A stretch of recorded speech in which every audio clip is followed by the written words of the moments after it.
The night had gone completely still, the kind of stillness that presses against your chest until you forget how to breathe. Outside, the city of Atlanta murmured faintly through half-closed blinds, but inside Ethan Miller's apartment, silence was shattered by the desperate cries of a child. Noah's voice, small, trembling, fierce with hunger, tore through the darkness like a plea the universe couldn't ignore. Ethan sat on the edge of the bed, shoulders hunched, eyes burning from another sleepless night. His hands trembled as he reached for the empty formula can on the nightstand, turning it over once, twice, as if some miracle might make it full again. Nothing. He whispered a wordless prayer into the dark. The clock read 2:47 a.m. The nearest 24-hour store was across town, and he couldn't bear the thought of bundling his feverish, crying son into the cold October air. Claire would have known what to do, or at least she used to, but Claire was gone. The note she'd left still sat on the counter where he'd found it 3 weeks earlier. "I can't do this anymore. I need to find myself." It was written in her flowing, influencer handwriting, the same script she used for sponsored posts and birthday captions. No signature, no apology, just those words, like a wound that refused to close. Ethan had replayed that moment 100 times since, the sound of the door clicking shut, the echo of her perfume fading down the hall. He'd built skyscrapers from glass and steel, designed spaces meant to hold light and laughter. Yet he couldn't hold together the one fragile thing that mattered most. Now, every night bled into the next. Bottles, burp cloths, endless crying. And every dawn came with the same hollow question. What if love isn't enough? He lifted Noah from the crib. The baby's body was warm and trembling, his cheeks wet with tears. Ethan pressed his lips to the crown of his son's head.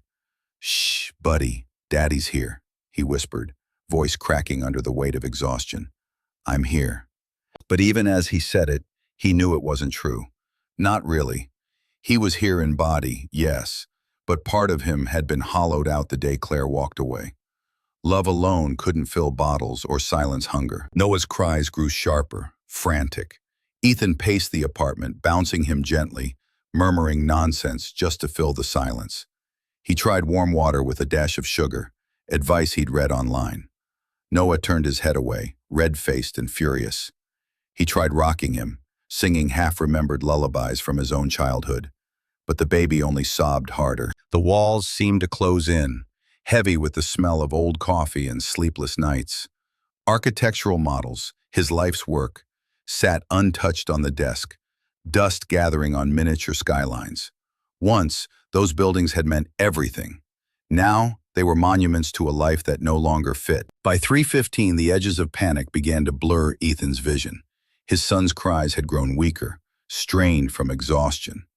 The formula was gone, every store closed, and the helplessness clawed at him until he felt something close to madness. He sank onto the floor beside the crib, Noah still pressed to his chest. Tears burned behind his eyelids, spilling down his cheeks unnoticed.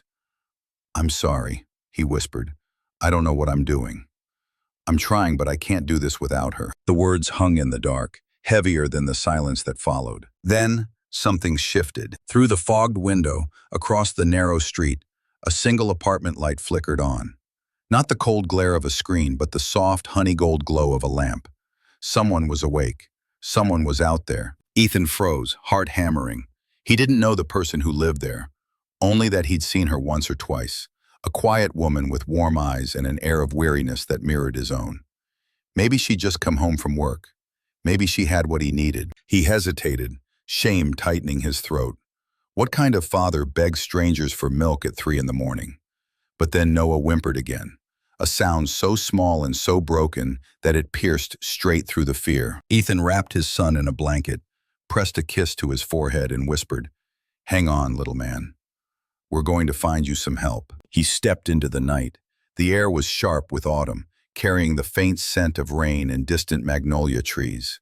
Streetlights cast soft halos on the pavement as he crossed toward the building opposite his own. The light in the window was steady now, glowing like a beacon through the gray. For a moment, he stood at the entrance, clutching his child, heart pounding hard enough to drown out everything else. Then he pressed the buzzer for apartment 2B. The seconds stretched like hours. He was about to turn back when a woman's voice came through the speaker. Low, husky, tired, but kind. "Hello?" Ethan swallowed. "I'm sorry to bother you," he said, his voice trembling. "My name's Ethan. I live across the street. My baby. He's hungry, and the stores are closed. I don't know where else to go." Silence. He braced himself for rejection, for the sound of the line cutting out. Instead, the door buzzed open. As Ethan climbed the stairs, the weight in his chest shifted, still heavy, but laced with a fragile thread of hope. The kind that comes only when you've reached the end of yourself and someone, somewhere, chooses to open a door. He didn't yet know her name. He didn't know that in minutes the course of his life would bend, quietly, beautifully, toward hers. He only knew that the light across the street was still burning, and that for the first time in weeks he wasn't completely alone. If this story touched your heart, let it linger a moment, then leave a heartbeat behind. Your like keeps the warmth alive, your comment lets me know you're here, and your follow helps this growing family of stories find more souls in the dark. Because sometimes, all it takes is a single light in the window. The stairwell smelled faintly of rain and dust, of late nights and old paint.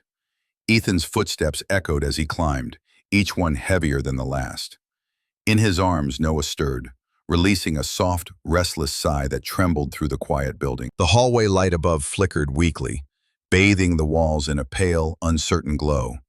Apartment 2B stood at the end, the door slightly ajar, as if the woman behind it had been waiting. When Ethan reached it, he saw her, a woman in scrubs, her dark skin glowing softly under the lamplight, her curls tied back loosely, a few strands falling over her brow. Her eyes, deep, warm, and unexpectedly gentle, flicked from Ethan's face to the baby cradled in his arms. "Oh," she breathed. "How long has he been crying?" Ethan tried to answer, but his throat tightened. "Hours," he managed. I ran out of formula. I didn't know what else to do." She stepped aside immediately. "Come in." The apartment smelled of vanilla and lavender, a sweetness that made Ethan's chest ache with something he hadn't felt in weeks. Safety. A soft blanket lay thrown over the couch, a candle burned low on the coffee table, and a photo on the wall caught his eye. A smiling woman in the same scrubs, holding a newborn. He looked away quickly, unsure whether it was a memory or a loss. "Sit down," she said, taking charge with quiet certainty. "I'm Danielle." "Ethan," he replied, sinking onto the couch. "This is Noah." Danielle crouched beside him, her movements careful, professional. "He's beautiful," she murmured. "How old?" 4 months, she nodded, studying the baby's flushed face. "He's hungry, but also overtired. Poor thing." The words were simple, but her voice, low and steady, calmed something wild inside Ethan.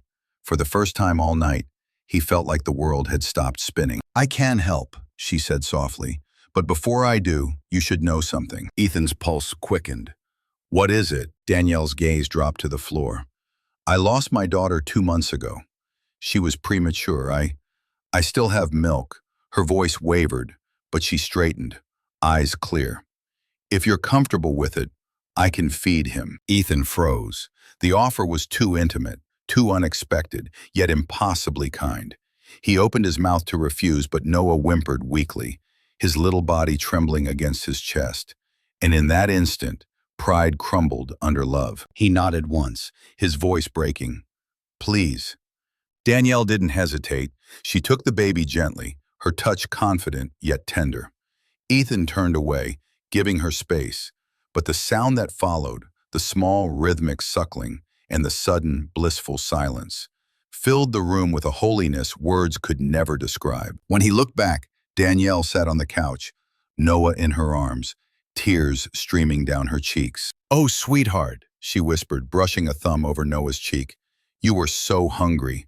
Ethan watched in silence, awe and gratitude twisting inside him until it was hard to breathe. The woman across from him wasn't just feeding his child.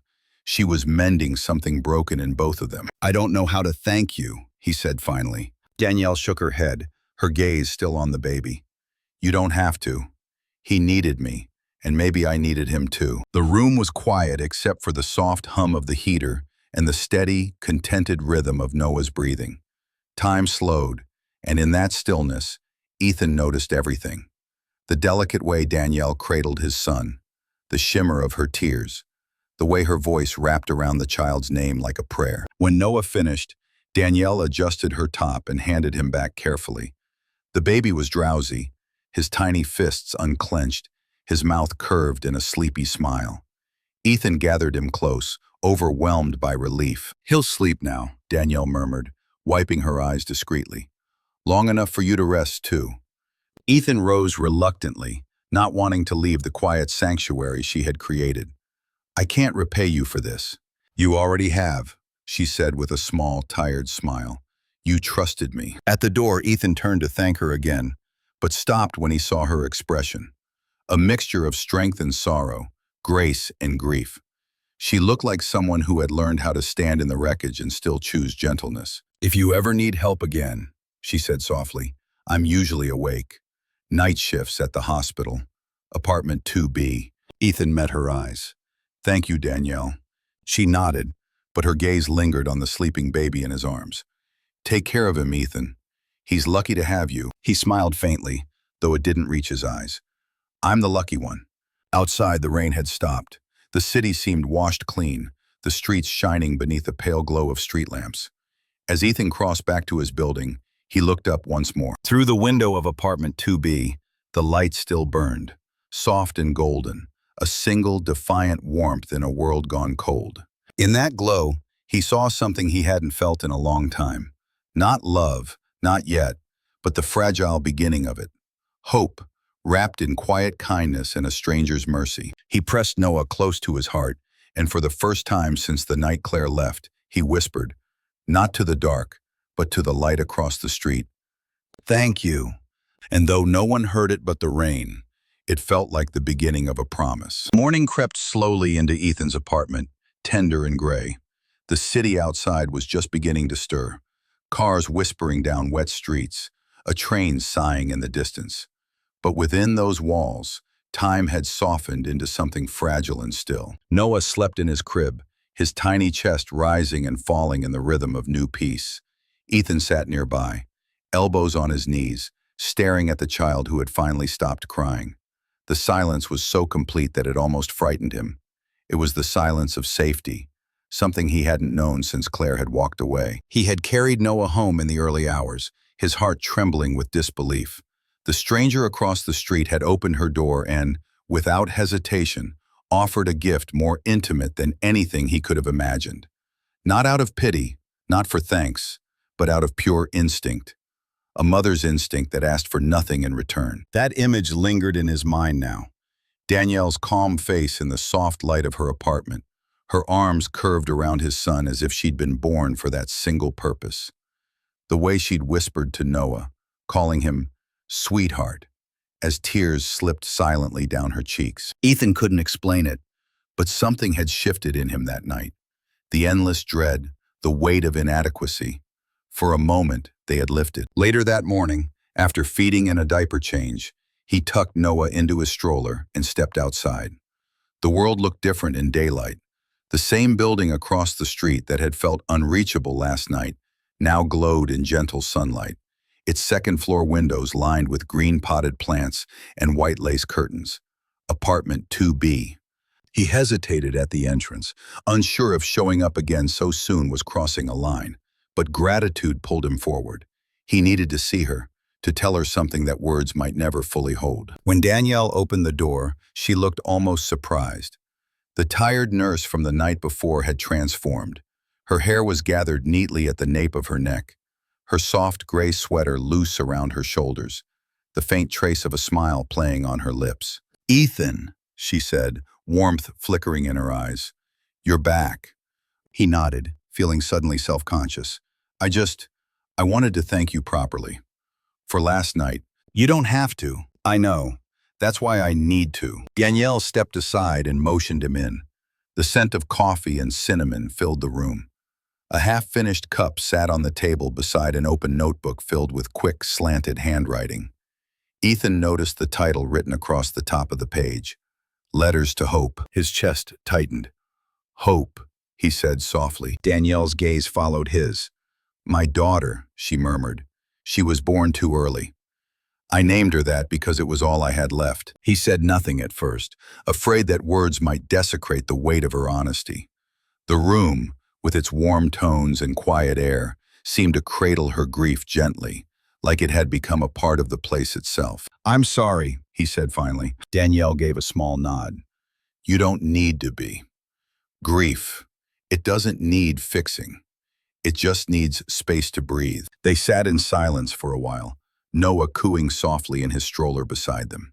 The baby's small sounds were the only music the room needed. When I heard him crying last night, Danielle continued quietly, it was like something woke up inside me. The ache never goes away, losing a child.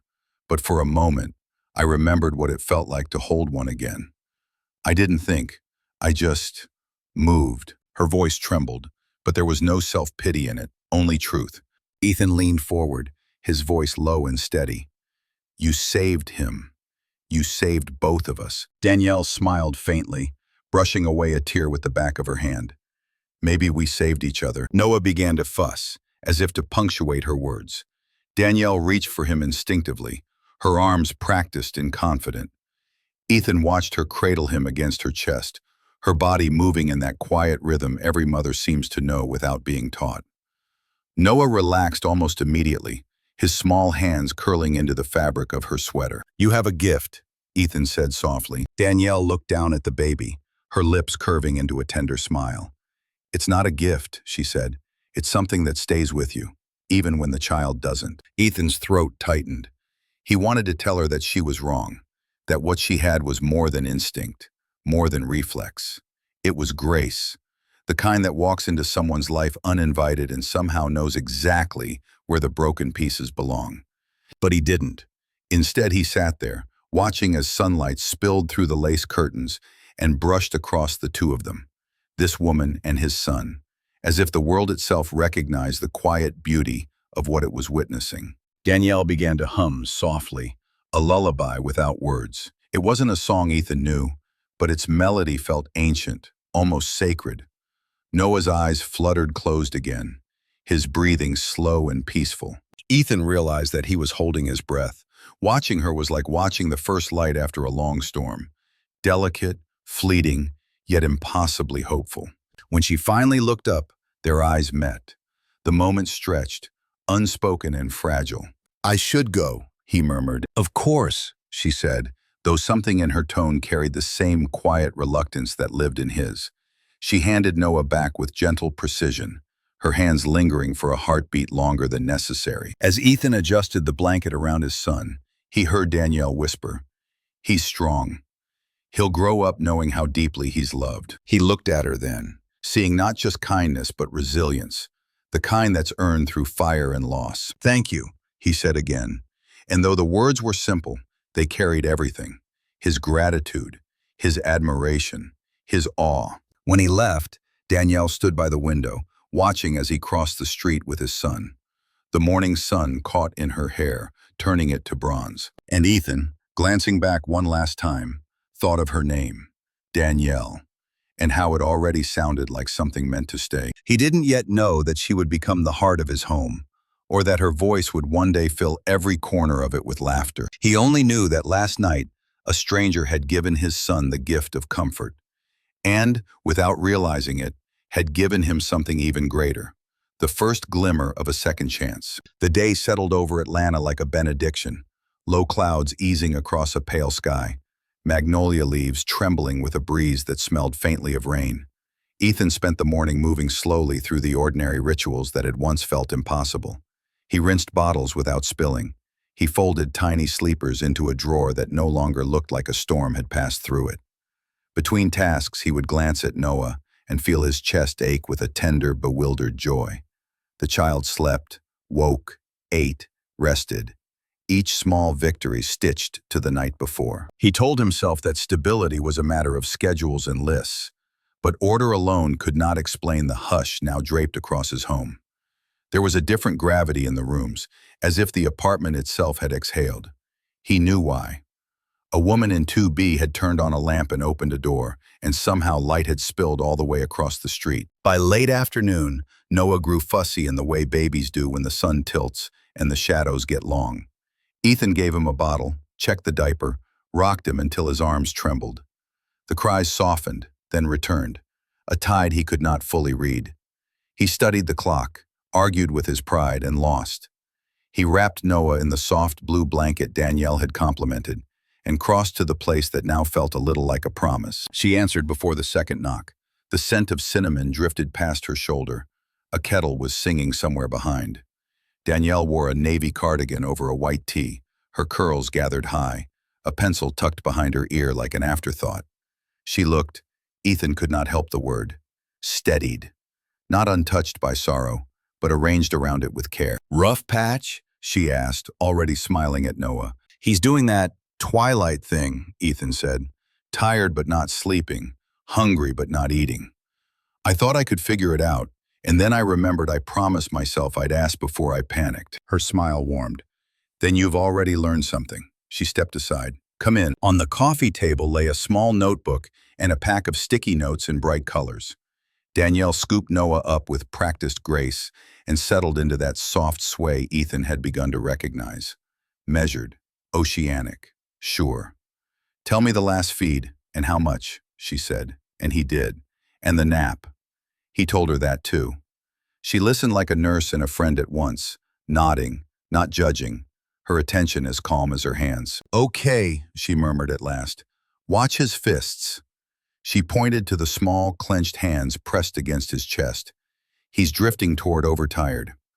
We'll reset the room, lower the light, and give him a pacifier, not milk. He wants to suck, but not for food." Ethan dimmed the lamp at her suggestion. Danielle hummed something that sounded like the echo of a lullaby rather than the song itself. Noah's fingers unfurled, petal by petal. His eyelids fluttered. The tight, thin cry softened into a sigh. "How did you?" Ethan began, but the end of the question collapsed into a grateful laugh. She shrugged, neither proud nor modest. "Infants speak with their bodies first. The trick is listening with all of yours." He sat on the edge of the armchair and tried to learn by the shape of her posture, by the cadence of her breath. The kettle clicked off. Danielle nodded toward the kitchen. "There's tea, if you want it. Mug in the cabinet with the chipped ivy." He found it, of course he did, because her apartment kept the kind of order that feels like welcome rather than rules. When he returned, Danielle was easing Noah into the crook of her elbow, the pacifier bobbing in a rhythm that seemed to tempo her own breathing. The baby dipped into sleep, as if a door had opened just for him. Ethan sat again and let the steam rise into his face. "I spent 3 weeks trying to be a wall against chaos," he said. "But you make a harbor." Danielle glanced up, and for a moment, the grace in her expression wavered, the smallest tremor of feeling passing through. "Harbors hold because the water is allowed to move," she said. "We don't ask the tide to be still. We give it shape." They were quiet for a while. The city had become a muffled watercolor behind the window. A neighbor's radio murmured brass and honey. Danielle adjusted Noah, and Ethan watched the gentle choreography, one palm to steady, the other to bless. When she finally returned him to Ethan's arms, the boy stayed asleep, trusting that nothing essential would be lost in the exchange. "I made a list," Ethan confessed, flushing, "of things I don't know." Danielle arched an eyebrow, amused. "Only one list?" He laughed. "An index of lists, then." He pulled his phone from his pocket. "Tell me if these are foolish." He read them. How to tell the difference between hungry and tired. What to do when he fights the bottle. How to bathe him without feeling like he'll shatter. When to call the doctor. When to trust my gut. "None of that is foolish," she said. "That's parenting, choosing between love and fear every 10 minutes. She reached for the bright sticky notes. "Let's build you a little map." For the next half hour, she wrote a neat, looping script, passing him squares of color that turned the coffee table into a quiet constellation. Tired equals red eyebrows, glassy stare, rock first, feed second. Hungry equals rooting, hands to mouth, steady cry.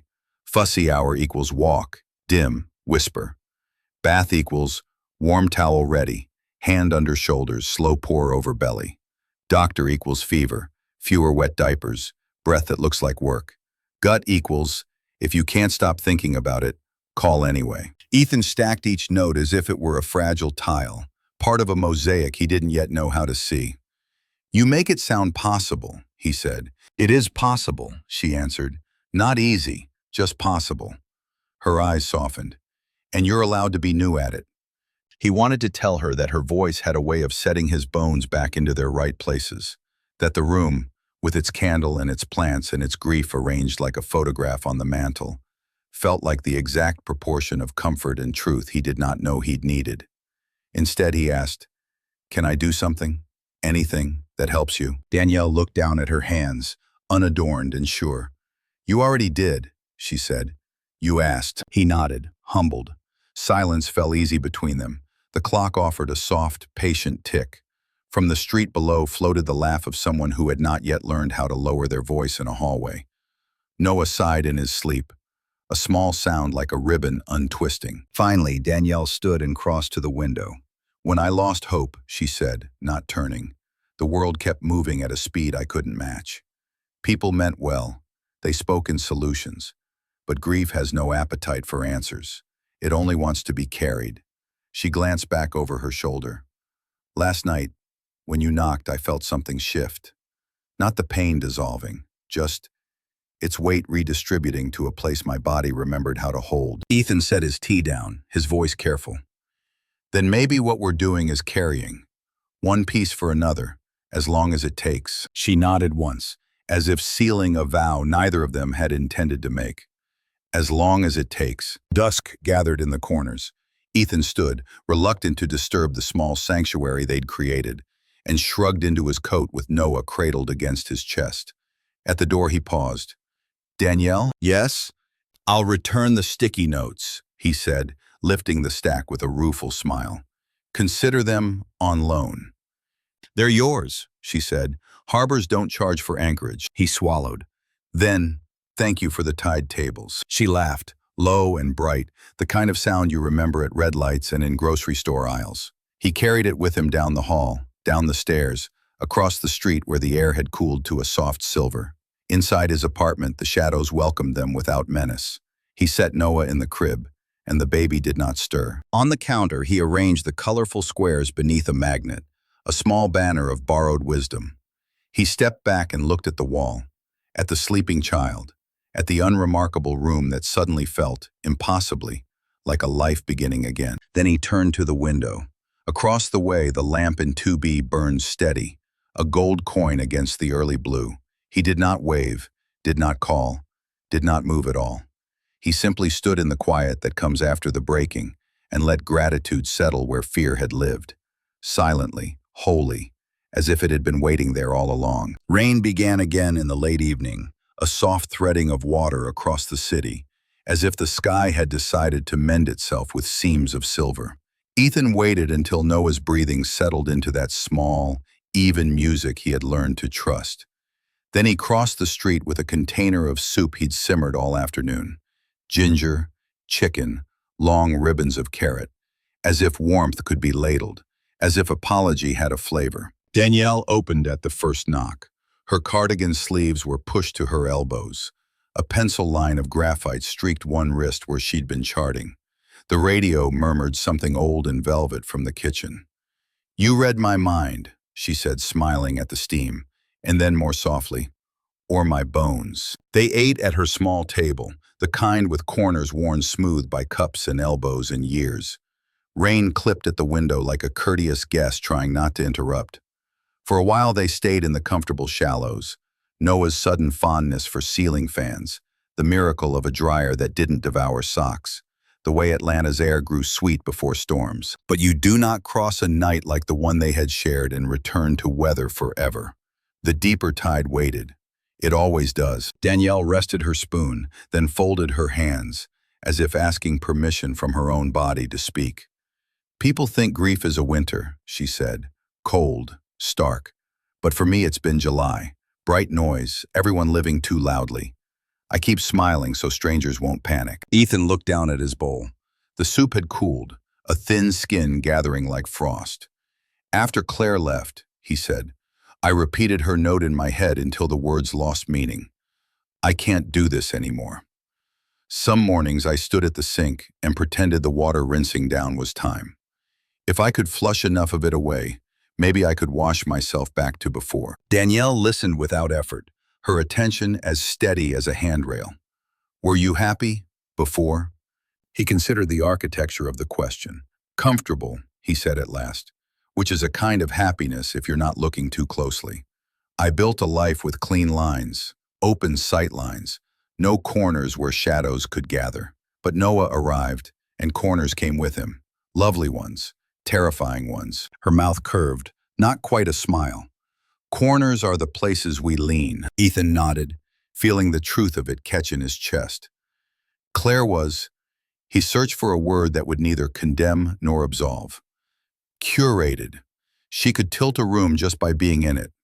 On camera, she was generous, yes, but everything had to be arranged, including me. When I held Noah and fumbled the latch on a onesie, she filmed the mistake for a story about real mom life. I wasn't angry then. I thought, this is how people know us. This is proof we are okay. And when you weren't? Danielle asked. Then we posted less, he said, a little ashamed to hear it aloud. I wanted to fix the private thing with public light. But the light is an appetite. It eats and asks for more. The radio slipped to quiet between tracks. Rain took up the measure. Danielle exhaled, as if she'd been holding breath for a long time. Marcus didn't like light, she said. She spoke his name without flourish, the way a surgeon names a bone. He preferred doors half closed. He could be so tender with strangers, the barista, the neighbor's kid, that it braided you into confusion. You start thinking the bruise is an argument you failed to win. You start apologizing to your own reflection for not anticipating the weather of his moods. Ethan's hands tightened around the warm curve of the bowl. You shouldn't have had to make yourself that small. I thought smallness was safety, she said, not unkindly. Then hope came, and my body knew something my mind hadn't learned yet. It made room, literal room, for a person who would need me. I felt stronger than I ever had, and more breakable. On good days, Marcus kissed my belly like a prayer. On bad days, he went quiet, the kind of quiet that makes doors louder. She traced an invisible line on the table. He pushed me on the stairwell. Not hard, he said later, as if force were a scale you could calibrate with apologies. But bodies don't read calibrations. They read gravity. The word lowered into the room and rested there, dignified as stone. I'm sorry, Ethan said, and found his voice insufficient. Sorry was a thimble at the edge of an ocean. Danielle's gaze was not looking for rescue. I've forgiven the woman I was, she said. That took longer than forgiving him. Everyone asks if I press charges. I did. People ask if I go to therapy. I do. But they rarely ask how I carry her. She nodded to the notebook by the coffee maker. I write to Hope. Not about her, to her. It keeps the relationship present tense. Ethan followed her eyes to the notebook they'd both noticed before. Letters to Hope balanced under a sprig of eucalyptus. What do you tell her? Everything I would have taught her anyway. Danielle's smile flickered. How to fold a fitted sheet without swearing. Why you should always put lotion on your elbows. Where our people came from, and where they refused to stop going.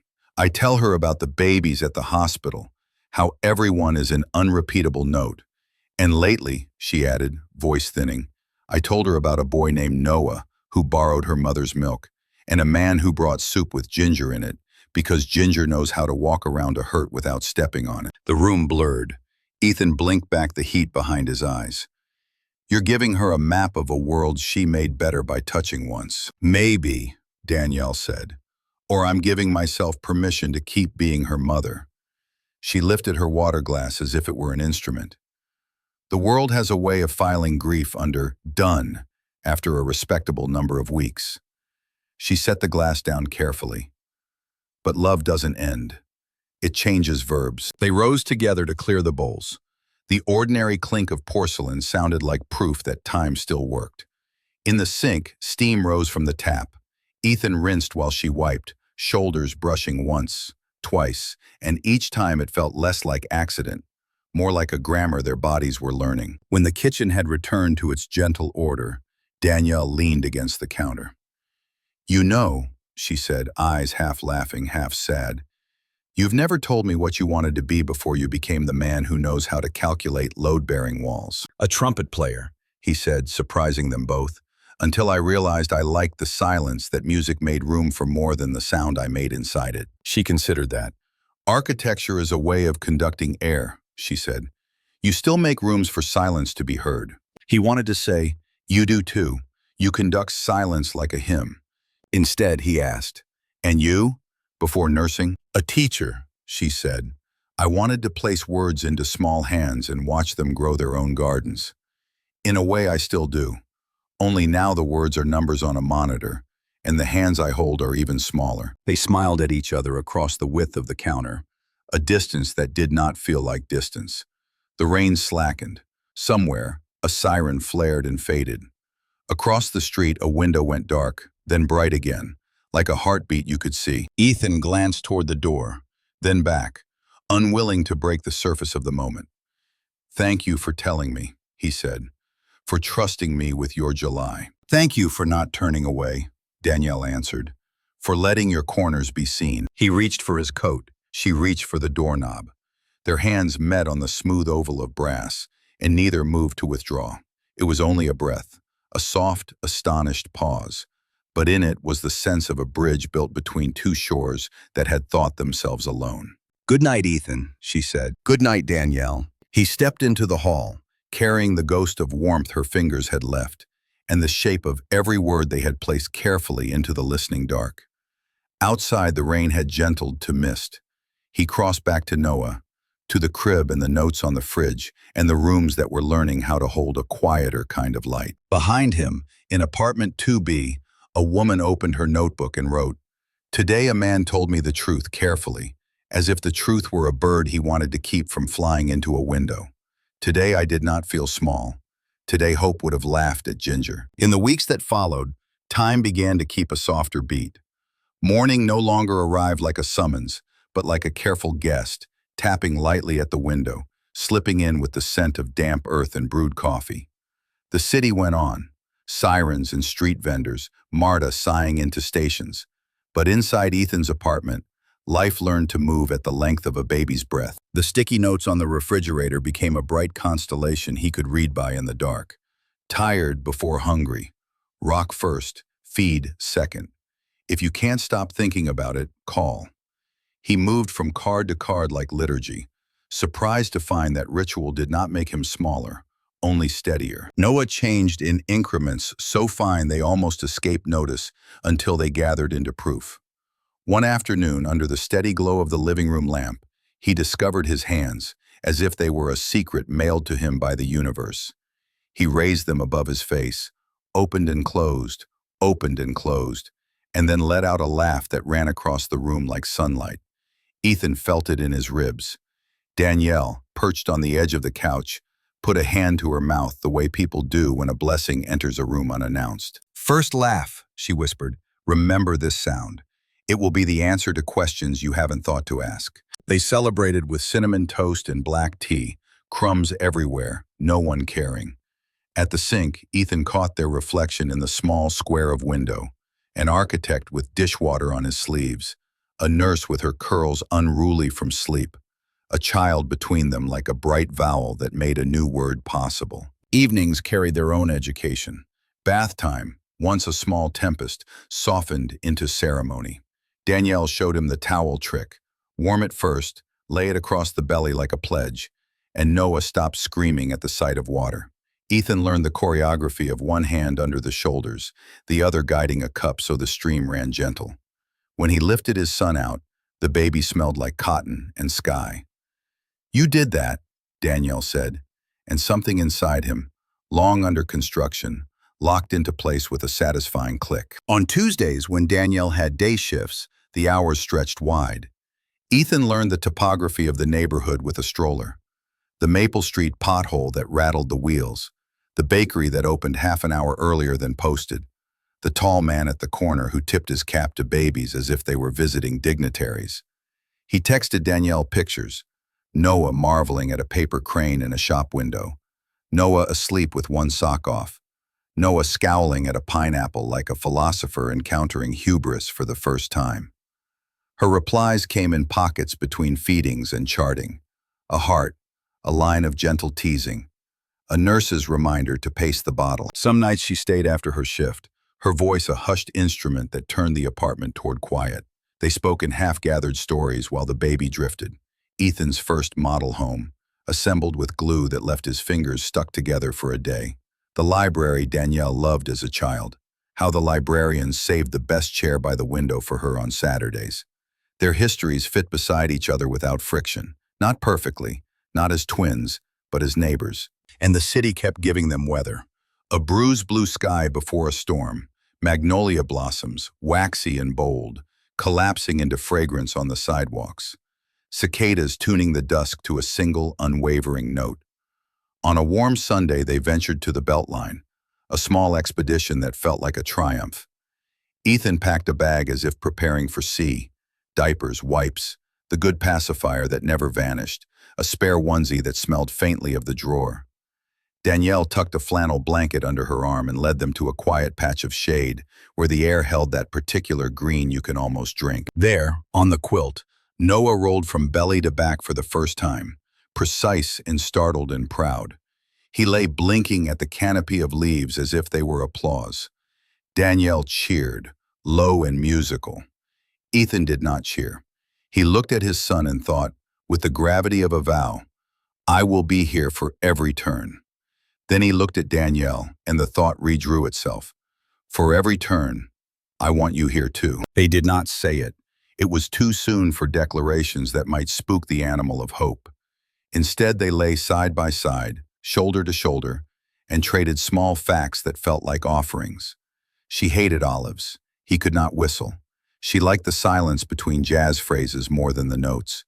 He had once gotten lost in Rome and never told anyone because being lost felt, briefly, like beginning. At home, the victories continued to arrive, humbly dressed. A burp coaxed from a stubborn chest, a diaper change completed in the dusk without turning on the light, a nap taken in the crib instead of on a chest, though the chest was paradise and they both knew it. When setbacks came, and they always did, as if to keep the ledger honest, they handled them with the calm they had learned from each other. On the night Noah refused his bottle and turned his face away from everything, Danielle showed Ethan the side-lying nurse hold adapted for a bottle. It's the angle, she said, not the appetite. 10 minutes later, the baby sighed around the nipple, as if he had invented the solution himself. Ethan began to build again, but differently. A mobile for the crib from light balsa and thread, small shapes that moved like constellations when the air breathed. Danielle watched him measure the cord with that familiar concentration and said, "You make patience visible." He wanted to say she made courage ordinary, but the words were too bright for the hour.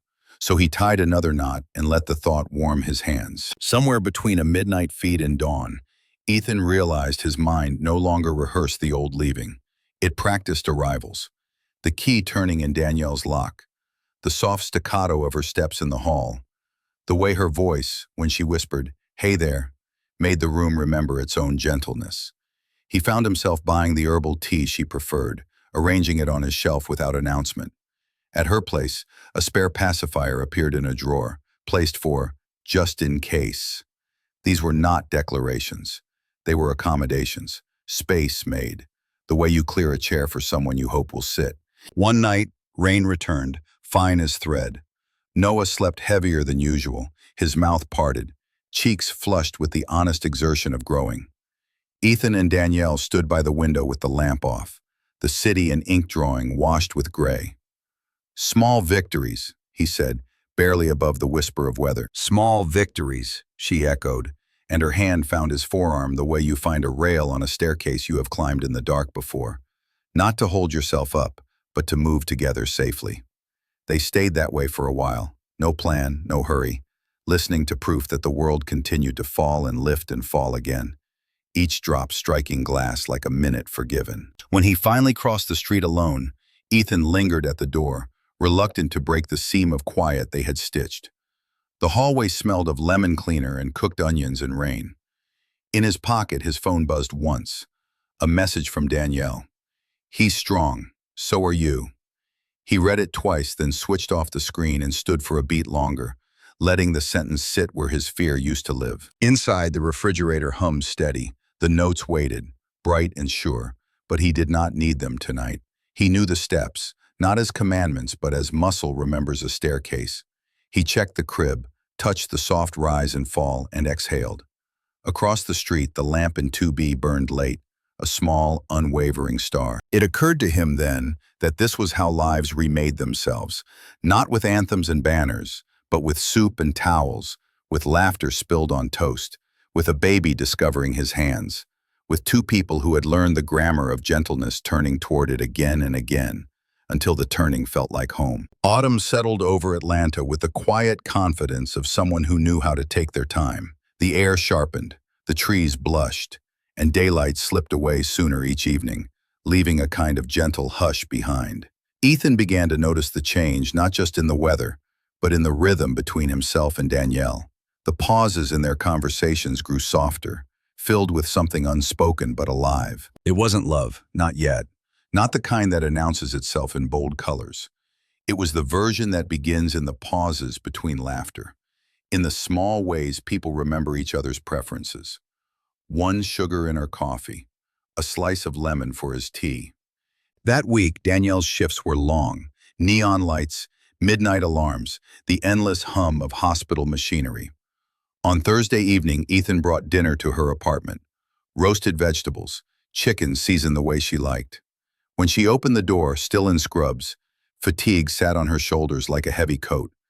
Yet her smile, small, worn, real, was enough to make the hallway seem brighter. "You shouldn't have," she said softly. "I wanted to," he replied.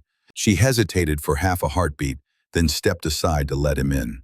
The table was cluttered with paperwork, a half-empty mug, and a stethoscope draped over a chair like a tired companion. "Rough day?" he asked. Danielle exhaled, sinking into a chair. "We lost a baby today," she said simply. "He was born too soon." Ethan didn't speak. He knew that grief didn't always need conversation. Sometimes it only needed presence.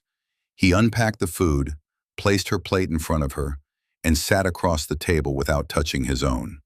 The lamplight cast a soft amber hue between them. "I'm sorry," he murmured at last. She nodded once, eyes distant. "You'd think it gets easier, but it doesn't. Every time I hold one of them, I wonder what hope would have looked like at that age, what her laugh would have sounded like." Ethan reached across the table, his hand resting near hers, not touching, just close enough that warmth could bridge the space. "You give them love anyway," he said. "That matters." She looked at him then, really looked, her eyes reflecting a quiet ache that was too beautiful to name. "And what about you, Ethan? What are you giving these days?" He smiled faintly. "I'm trying to learn what staying looks like." Danielle tilted her head, curiosity softening her exhaustion. "And what have you learned?" "That it's less about grand gestures," he said, "and more about showing up.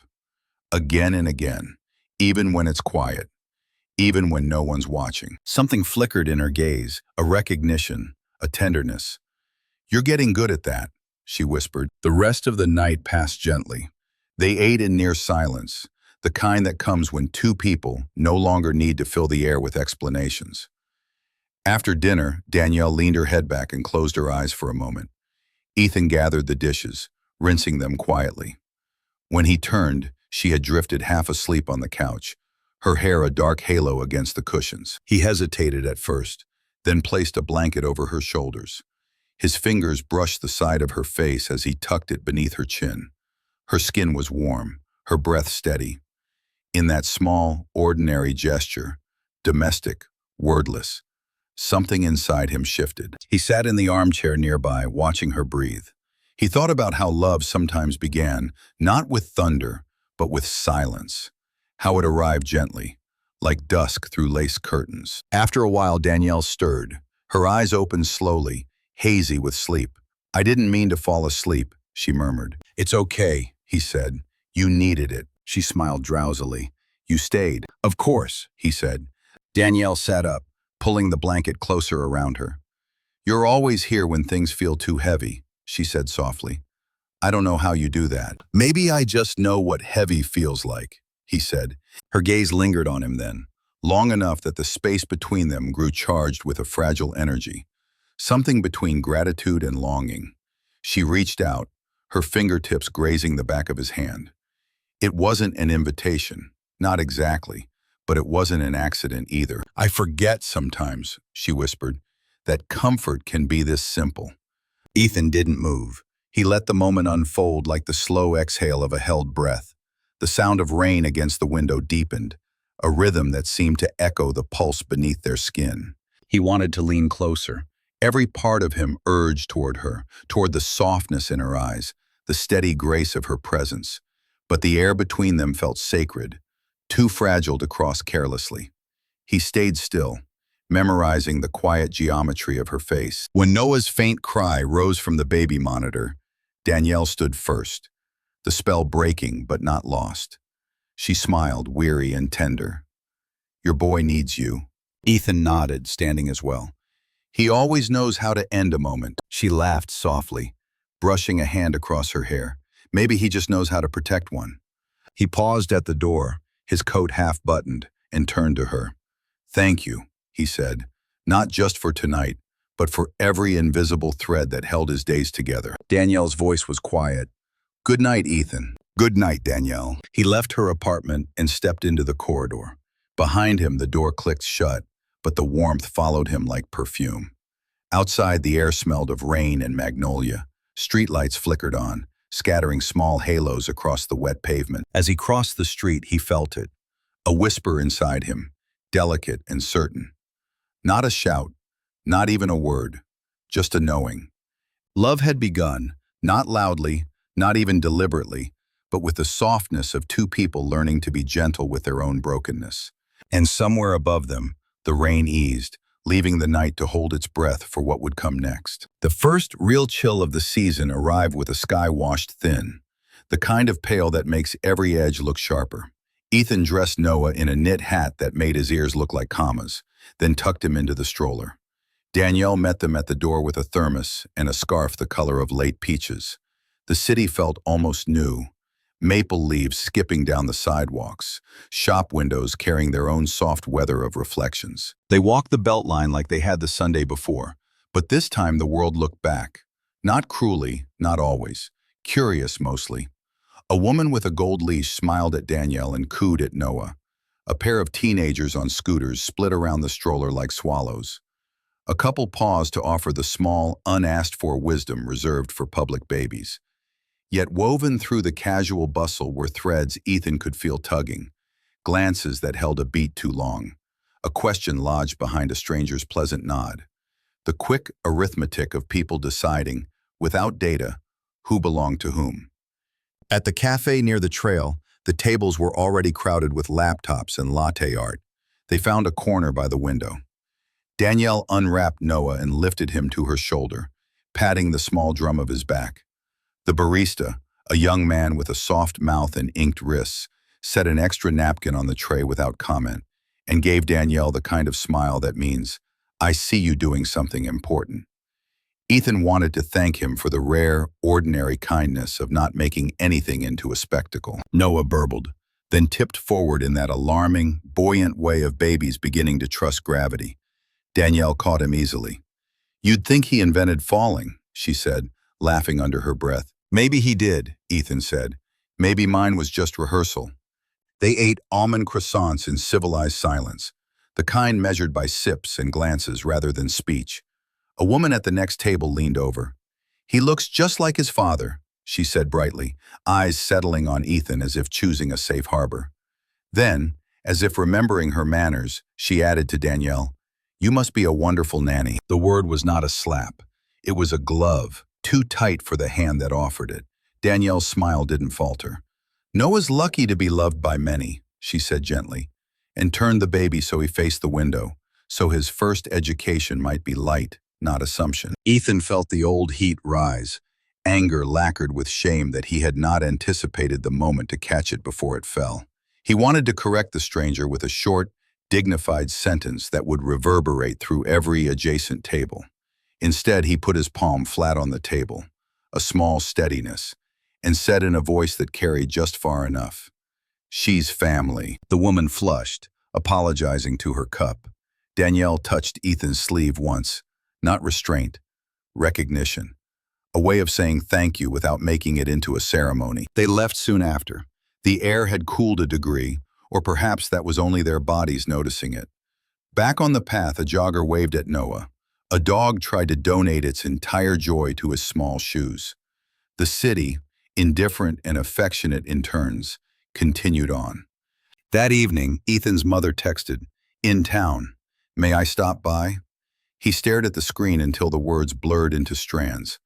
Margaret had not met Danielle yet. She'd spoken of her once as the nurse, the way people speak of nouns while meaning ideas.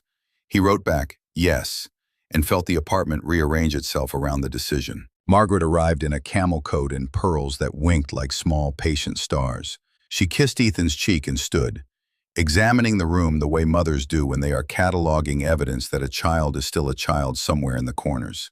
"You look thinner," she said, which was her way of loving from a distance. Then she turned to Danielle with a smile that had both warmth and an assessment hidden in its folds. "You must be Danielle. I've heard quite a bit." "All true, I hope," Danielle said, her voice the precise temperature of gracious. They sat. Tea appeared.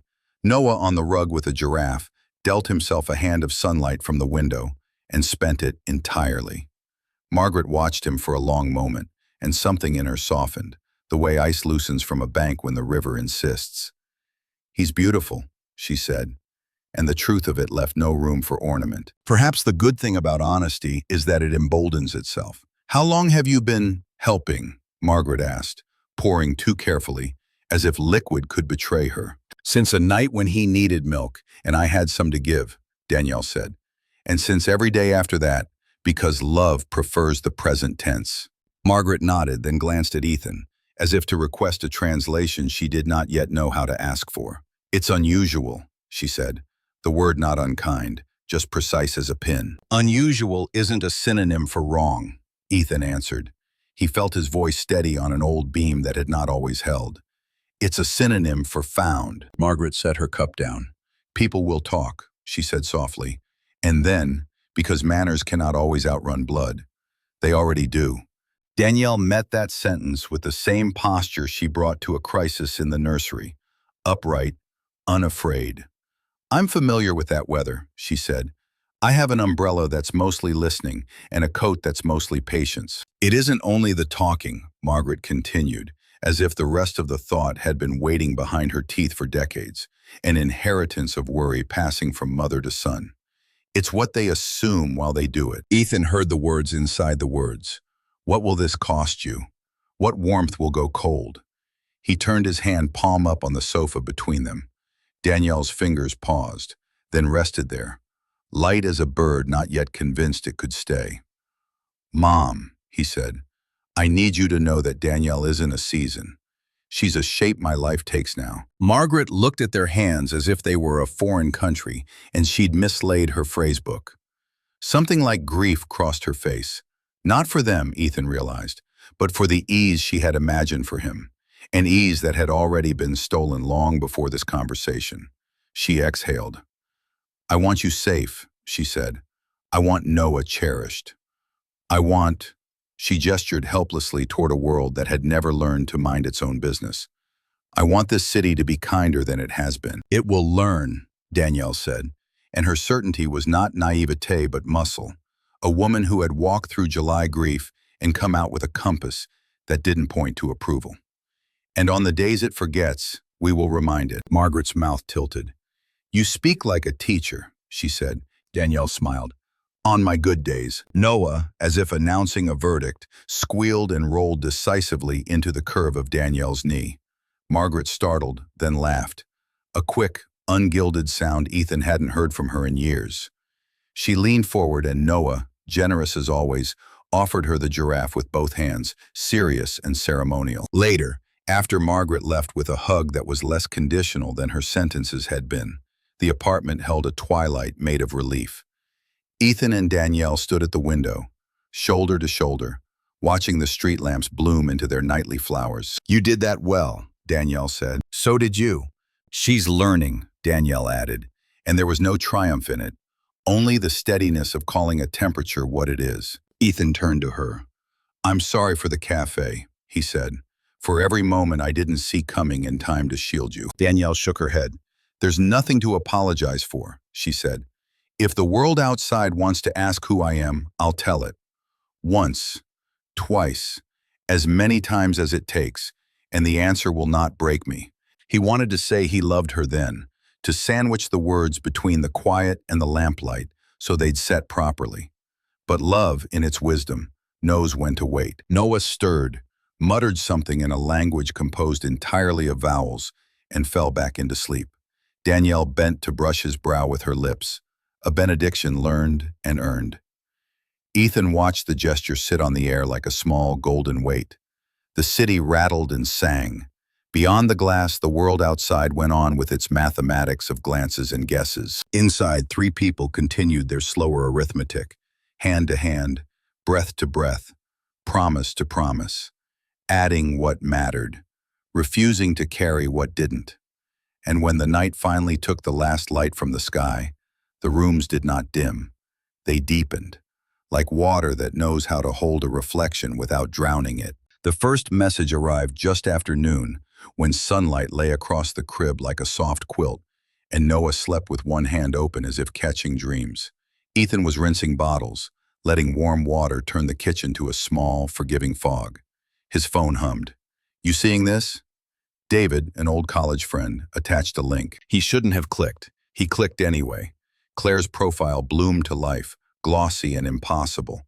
A carousel of sunlit mornings and hotel balconies, captions stitched with hashtags like sutures meant to close an old wound. In one photo, she held a champagne flute to the sky. "6 months sober from toxicity," the caption read. And though the sentence never named a person, it walked straight to Ethan and sat down. A video followed, slow-motion waves, a woman laughing just out of frame, text floating over the surf. "Escaping was the bravest thing I've ever done." Comments rushed beneath, a river of congratulations. "So proud of you. You deserve joy. Never go back." Ethan stood very still. The sink water ran over his fingers until heat blurred into nothing. He could feel the quiet architecture of his days loosen a little, like nails coming free of old wood. He thought of Danielle teaching him the difference between hunger and tired, how precision was a kind of love. This was the opposite of precision. This was smoke curling into a room and insisting it was air. Across town, in a break room that smelled faintly of bleach and coffee, Danielle scrolled past a different ghost. The hospital chat spun fast. A rumor, an article, a post on a neighborhood site so eager to be helpful it forgot what caution was. Heard she got involved with a patient's dad. Power dynamics. Poor man, so vulnerable. The words crawled across the screen, slick and certain. Someone had used her name. Someone else had used Marcus's. She could feel the old, July-bright grief rise and press just under her skin. A colleague stepped in, Sarah, quick-eyed and kind, and lifted a hand in the small gesture nurses use when they need to ask a dangerous question carefully. "You okay?" Sarah asked. "Rumors are efficient," Danielle said, her voice even. "Truth takes the elevator." Sarah's mouth tilted. "Then we'll hold the doors." She glanced at the phone in Danielle's hand. "We know who started it." "Marcus," Danielle said, not as a guess, but like you'd name weather that had returned precisely on schedule. He had found new ears. He always did. The story he told about her had learned to walk in other people's mouths. Unstable, too attached, making things up when she doesn't get what she wants. It was a script designed to sound reasonable at a distance and absurd up close. Her supervisor, Pam, pulled her aside between rounds. "We've got your back," she said. "You know that." It was not a question. "I do." Danielle breathed once, long. "But the babies don't care about backstory. I'll take the pink isolette near the window. He hates the dark." Pam nodded. Work continued, fingers washed, monitors set, feeds counted, tiny palms cupped like teacups to hold a pulse. Danielle was steadier in motion than at rest. But even in motion, a sentence can follow you. Power dynamics. Poor man. They shrugged at her as she moved, as if trying to borrow her posture. After shift, the city looked like it had been dusted with frost. Danielle crossed the street toward her building with the deliberate grace of someone re-entering her own life. A head turned in the lobby, Mrs. Alvarez, who kept basil in pots like small green fireworks. "Mi amor," she said gently. "People talk. Let them use up the air. You keep the windows." Danielle smiled, the kind of smile that fits in a pocket and survives an entire day. She climbed the stairs. Ethan was already there, standing just inside 2B, coat damp at the shoulders from an early winter drizzle, Noah heavy with sleep against his chest. He looked up as she entered, and in that look she saw the raw margin where the old story had tried to write itself over the new. He held out his phone without a word. She watched the video with him, shoulder to shoulder. The ocean rolled on cue. Claire's voiceover floated in, soft, luminous, careful about its consonants. Some escapes save lives. The algorithm applauded. Danielle handed the phone back. "Grief has a stage name now," she said. Claire always did love rehearsals. Ethan's laugh was more breath than sound. He touched Noah's back, a reflex, a tether. "I keep thinking about the night she left. How quiet it was after. How the apartment felt like an empty theater. Now there's this performance of what happened." Danielle unwrapped Noah from his hat, smoothing the damp crescent of hair plastered to his forehead. "Performances want applause," she said. "Lives want care." She looked up. "And we have a life." He nodded, a slow construction of a gesture. "Hospital rumors?" he asked. "Marcus found a new balcony," she said. Same script, different audience. She didn't add that a few colleagues had blinked at her as if needing a reason to believe her before they did. She didn't add that the floor had seemed tilted for an hour. What she said was true and enough. They put Noah down together, a ritual they had learned like a dance they could perform without counting. Afterwards, they sat at the small table, not facing the window, not giving the night any more meaning than it already had. Ethan slid a mug toward her. Steam braided the air. "Tell me what's true," he said, voice quiet and precise. "Blueprint blue." "That I loved a daughter whose name will never stop being present tense," Danielle answered, steady. "That I am good at my work. That I did not take you from anything. I met you in the leaving you did not choose. That this boy is safe in our hands." She lifted her chin. "You." Ethan lifted a palm, as if swearing in. "That I am not a victim who needs an audience. That leaving is not the same as being left. My choices since are mine. That I have not been careful with every sentence, but I am careful with you. That Noah laughs when you hum the second verse of a lullaby more than the first." A breath that might have been laughter moved through them. Danielle reached across the table. Their hands met and did not retreat. Outside, somewhere far too nearby, a siren sketched a line across the block. Even sirens breath between notes. "Ghosts are good at drafting statements," he said. "Maybe we should write one too," she considered.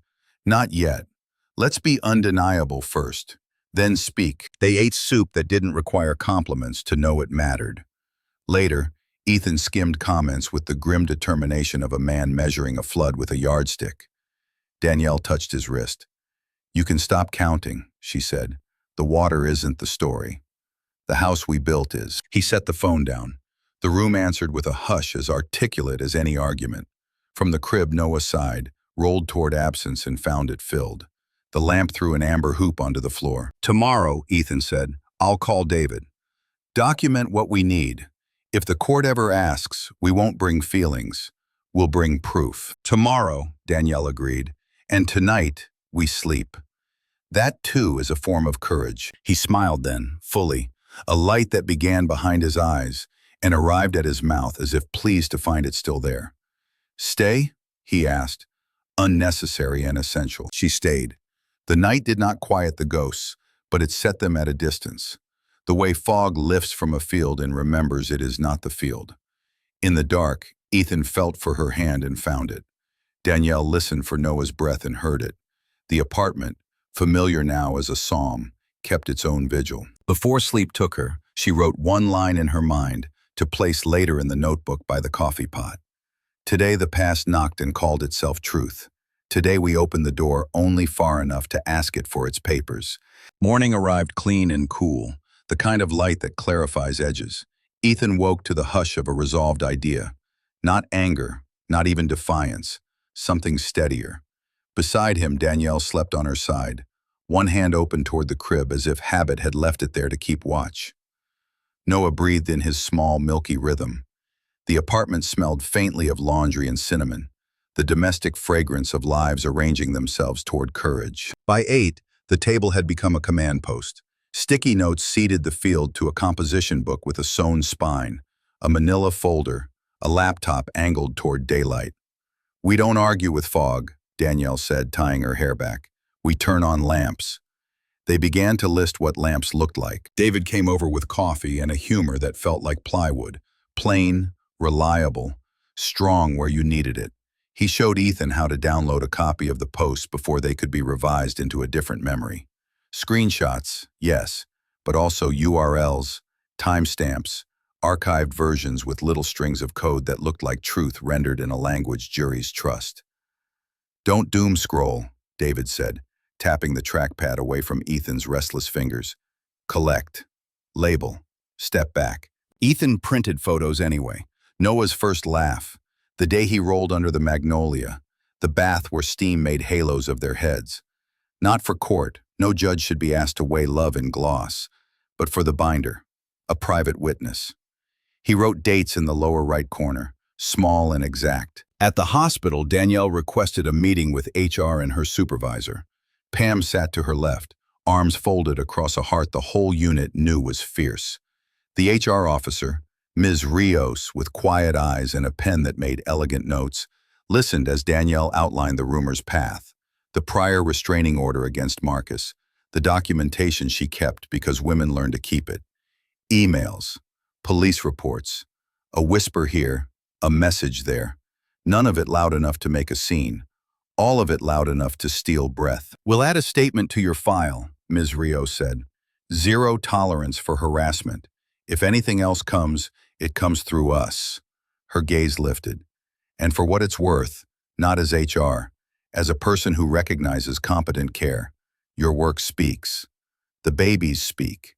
The staff speaks." "Thank you," Danielle said, and in saying it, felt something uncoil at the base of her throat. In the afternoon, Margaret arrived with a tin of lemon cookies and the specific sincerity of someone who had practiced, at home, the words she needed to say. She sat, smoothed her skirt, and looked first at Danielle. "I was unkind in my timidity," she said, not clearing her throat the way people do when they want the sentence to look like a cough. "I worry in forms that are unpopular. But worry isn't weather, it's a choice. I would like to choose better." She set a hand on the binder and added, almost surprised by her own plainness, "Tell me how to help." "An affidavit," Ethan said gently. "You saw Claire's leaving. You know the dates." Margaret nodded. "And I can say what I have seen since." Her eyes went to Noah, then to Danielle. "Love, which is not a rumor." They met with an attorney that week, Alina Patel, a woman with ink on her fingers and a desk made of careful piles. She flipped through their binder, listening with a patience that made the room feel taller. "Family court," she said at last, "is less interested in who hurt whose feelings and more in gravity. Where does the child find stability? Who shows up? Who can describe the ordinary day?" She looked at Ethan. "You will describe Tuesdays." She looked at Danielle. "You will not apologize for being necessary." "What about the online parade?" Ethan asked. "Don't march behind it," Patel said. "We'll file a notice regarding defamatory content if it escalates. Until then, document, don't respond. Judges have children. They know the texture of 3 a.m. They built the timeline Patel requested. Dates became vertebrae. Doctor's visits slotted into place. Receipts for formula. A calendar dotted with Danielle's night shifts and the mornings she arrived anyway. Ethan wrote down the day Noah first held his finger with intent. Danielle wrote the evening they taught him to sleep without tears. None of it extraordinary. All of it the architecture of a life. At night, when the apartment was a language spoken only by lamp, they practiced a kind of speaking that wasn't practice. Ethan told the story of the first time he met Claire on a rooftop and mistook her shine for warmth. Danielle told him about the elementary school librarian who saved a sunlit chair for her, how she used to pretend the light was an inheritance. They paused when they needed to. Sometimes their hands spoke in place of their mouths, simple as pressure, certain as a pulse. The ghosts did not retreat, but their edges dulled. Claire posted another video. It gathered hearts in a tidy pile. This time, Ethan didn't open it.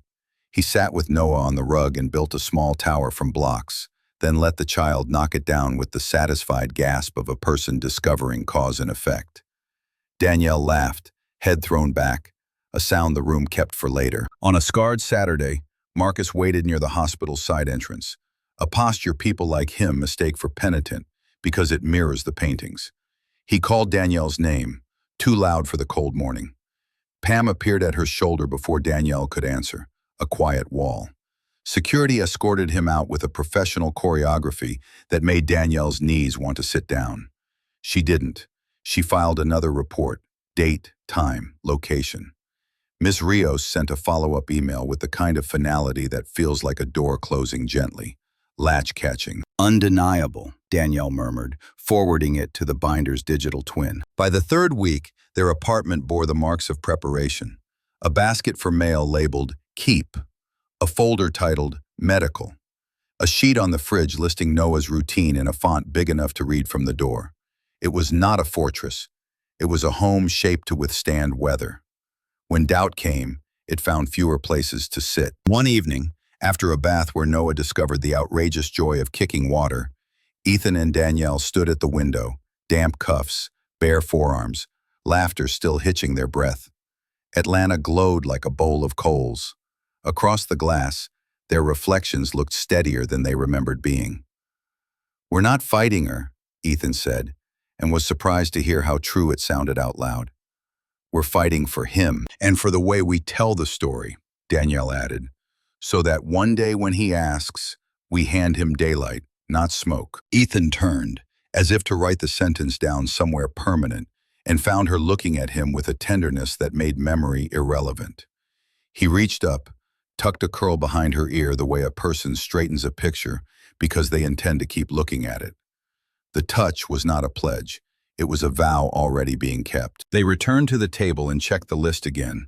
Witnesses, records, dates, practicalities that did not diminish love but gave it a spine. Later, when the apartment had thinned to whispers, Danielle opened her notebook and wrote to her daughter, "You would have liked him today. He kicked water like a composer learning percussion. We are choosing the long courage. It looks, from the outside, like paper. From the inside, like breath." And when sleep came, it found 3 bodies in a room that had decided its weather. Not the jitter of reaction, not the glare of performance, but the warm, exacting light of people who had chosen to speak in proof. Outside, the city turned its slow wheels. Inside, a decision, quiet, beautiful, irrevocable, held. It began with a heat almost too subtle to name, the way a room warms after a lamp has been burning all day. Noah, usually bright as a coin in late afternoon, sank against Ethan's shoulder with a heaviness that belonged to older children and longer days. His breath came quick and papery. When Ethan kissed his forehead, the heat startled him. Summer smuggled into October. "Danielle," he called, trying to keep his voice level, and very nearly managing it. She was already moving toward them, sleeves pushed to her elbows, her hair caught up in a firm knot, as if haste itself had hands. She touched Noah's temple with the back of her fingers, then his chest, listening with the kind of attention that makes a room stop rustling. "Let's check," she murmured. The thermometer flashed, quiet and uncompromising. They did the small, exact things guided people do. Lights gentled. A shadow became a chair. Water waited in a glass by the sink. Danielle's voice kept the room in tone, low and sure, a lullaby for the adults. She called the pediatrician's after-hours line and spoke in a language of details. Timestamps, numbers, the bright and the worrisome signs. Then nodded at the answer she already expected, because nurses live on first names with the midnight contingencies of life. "He's fighting something," she said, meeting Ethan's eyes. "We'll help him do the work." She set the pace for their vigil, cool cloth on a warm brow, a gentle sponge bath that carried the heat away in spoonfuls, not buckets. Tiny sips of water coaxed between small protests. She measured time in songs under her breath and the steady sweep of the second hand. Ethan held Noah in the crook of his arm, feeling the fevered heart drum against the inside of his wrist, like a bird knocking from within an egg. Midnight arrived with a soft confidence. Rain began in the distance. A rumor first, then a statement. The apartment narrowed to essentials. The chair, the lamp, the three of them bound by the work of staying. When the fever peaked, Noah's eyes glassed with a dazed, valiant light, and Ethan felt terror lift to perch on his shoulder, heavy and close. "Talk to him," Danielle said gently, as if she could see the visitor. "Tell him what he already knows." Ethan bent and began to speak, about the ceiling fan that loved to dance for him, about the magnolia leaves that clenched their fists before storms, about a yellow giraffe with one courageous ear. He described Tuesday, of all days, the bakery that opened early, and the man who tipped his cap, as if greeting a prime minister. The words were not medicine, but they sweetened the air around the work the medicine was doing. Danielle watched them both, her posture a study in still action. She checked for the small signs, how his ribs lifted, the shape of his mouth at rest, the way his skin learned again to be the proper temperature for its color. She reminded Ethan to breathe from his belly. When he laughed, shaky at her bossiness, she allowed herself one quiet smile and kept counting. The fever crested like a wave too polite to break the furniture. Then, slowly, it began its retreat. Not a triumph, not yet, merely the hint of one. Noah's brow cooled by a degree you felt first with hope, and only then with skin. He whimpered, swallowed, drifted, returned. The city outside exhaled in echoes, the hush after a siren, the damp hush of tires on fresh rain. Sometime after 2, the room dimmed to the color of patience. Danielle tucked a light blanket around Noah's legs and slid a pillow under Ethan's elbow so his arm would not go numb. "You can close your eyes," she said, soft as the seam inside a seashell. "I'll watch." Ethan did not close them. It seemed wrong to take his gaze away when his son's body was doing such brave work, but he let the pillow take some of the burden. He looked at Danielle then, really looked, the way people do when they have finally run out of distractions. The lamplight found her cheekbone, the slender bow of her mouth, the fine line of concentration that appeared beside her brow when she was measuring breath. She was beautiful in the way a lighthouse is beautiful when you are at sea. Visible proof that the world contains something other than your fear. "Danielle," he said and stopped. Not to reconsider, but because there are some beginnings you ought to open with care. Her eyes went from Noah's chest to his. "I'm here," she said, and it was an answer to more than one question. He swallowed. "I'm thinking about the word stay. How small it looks on paper compared to the labor it is in a night like this." She tilted her head just enough for the lamplight to rearrange its affection. "Staying is a verb with 1,000 muscles." He nodded. He wanted to memorize that sentence and tuck it behind his teeth. "You make it look like art." She exhaled a laugh as soft as cloth. "It's just practice," she said. "And love." She hesitated then, a pause that seemed to ask permission from the air. Sometimes fear disguised as love tries to sprint. Love disguised as fear learns how to stand. He felt something in his chest loosen, that old knot of preparedness tied back when his life first learned to lose. "Danielle," he said again, standing in the doorway between the life he had lived and the one he wanted.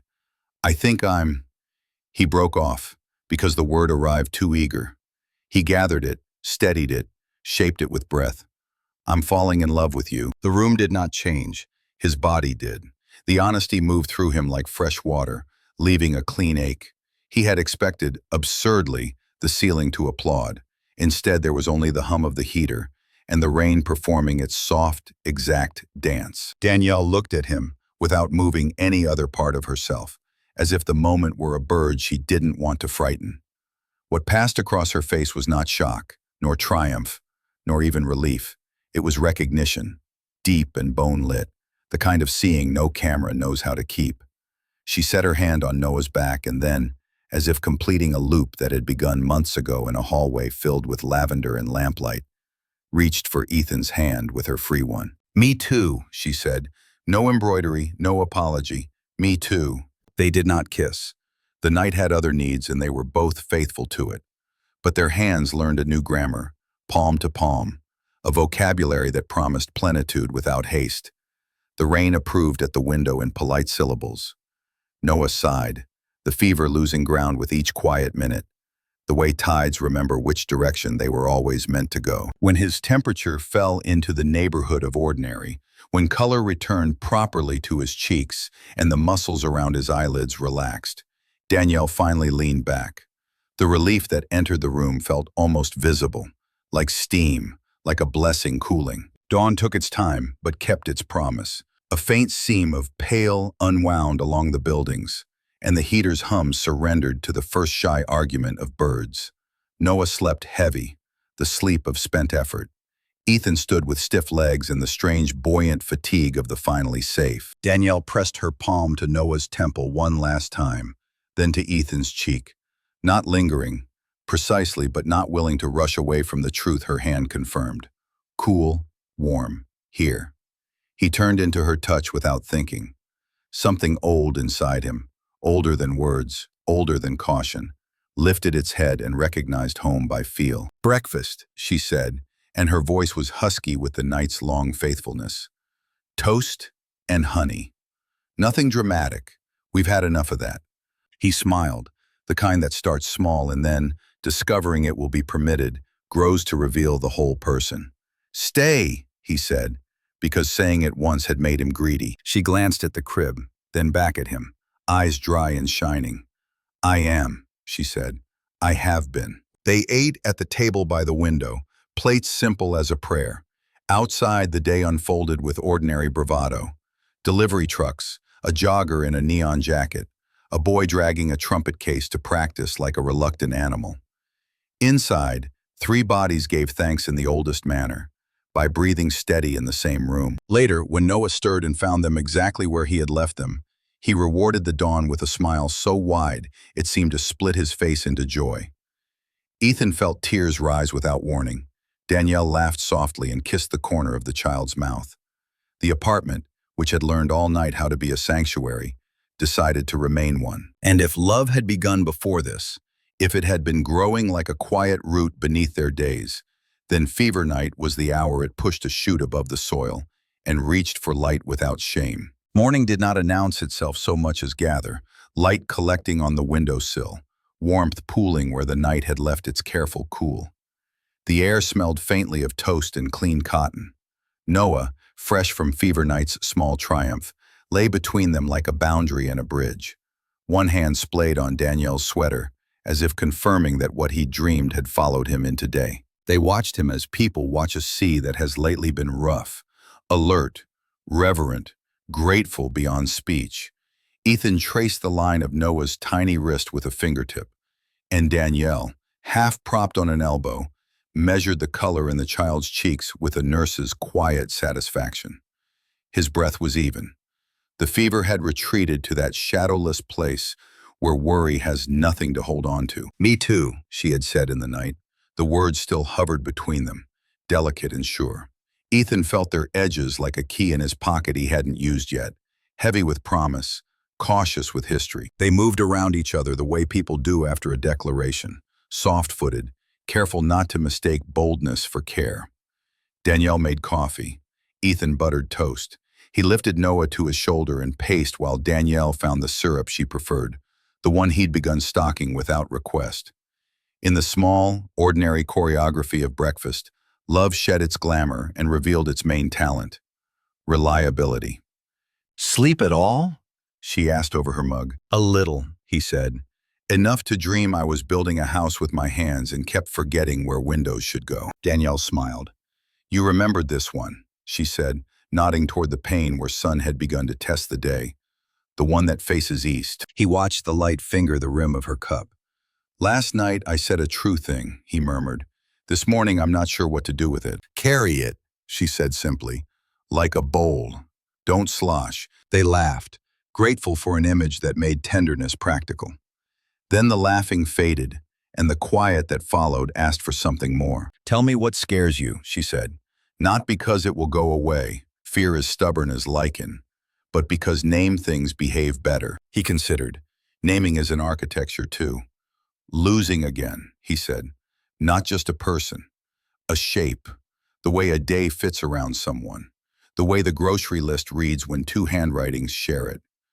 I'm scared of trusting Joy to stay. She nodded, no sermon in her face, only recognition. I'm scared of being needed as proof, she said, of being asked to fix what I can only accompany. I'm scared of how much I want to stay. That want is a door I have learned to lock from the inside. They stood with their separate truths, like neighbors talking over a low fence. Then Danielle set her cup down and came around the table, so there was no fence at all. She took his hand, turned it palm up, wrote with her finger the smallest letter across the skin. L. This is not a contract, she said. It's a consent. Ongoing. Ethan closed his hand around the invisible stroke. Ongoing, he echoed, and felt the word choose a room in his chest. After breakfast, the day filled with errands that could not be postponed simply because love had knocked. Laundry, a pharmacy run, a message to the attorney confirming Tuesday's appointment. Danielle changed the sheets with a practiced snap, and Ethan, watching the fitted corners catch, thought again how she made certainty look like a household art. They moved as a unit and as themselves. He puttying the crack along a baseboard he'd ignored for months, she labeling a box of Noah's outgrown clothes for the neighbor who was due in spring. Nothing in their motions demanded crescendo, and yet something hummed beneath. The low, steady note of two lives aligning without display. At noon, Margaret texted to ask if they needed anything from the store. Ethan wrote back a list that surprised him by its domesticity. Pears, saline drops, the good dish soap. When she arrived, she lingered at the threshold, stepped in, and, after a hesitation so brief it could have been a breath, kissed Danielle's cheek with a mother's economy. No speeches, only the small mercy of action. She held Noah, declared him cool as reason, and left them with pears nestled like moons in a brown bag. The gesture felt like weather turning. In the quiet after, Danielle lifted Noah to her shoulder. He burrowed toward the line of her collarbone with the instinctive greed of the newly well. Ethan watched the ease between them, the seamless folding of her body around his, and felt love rise again.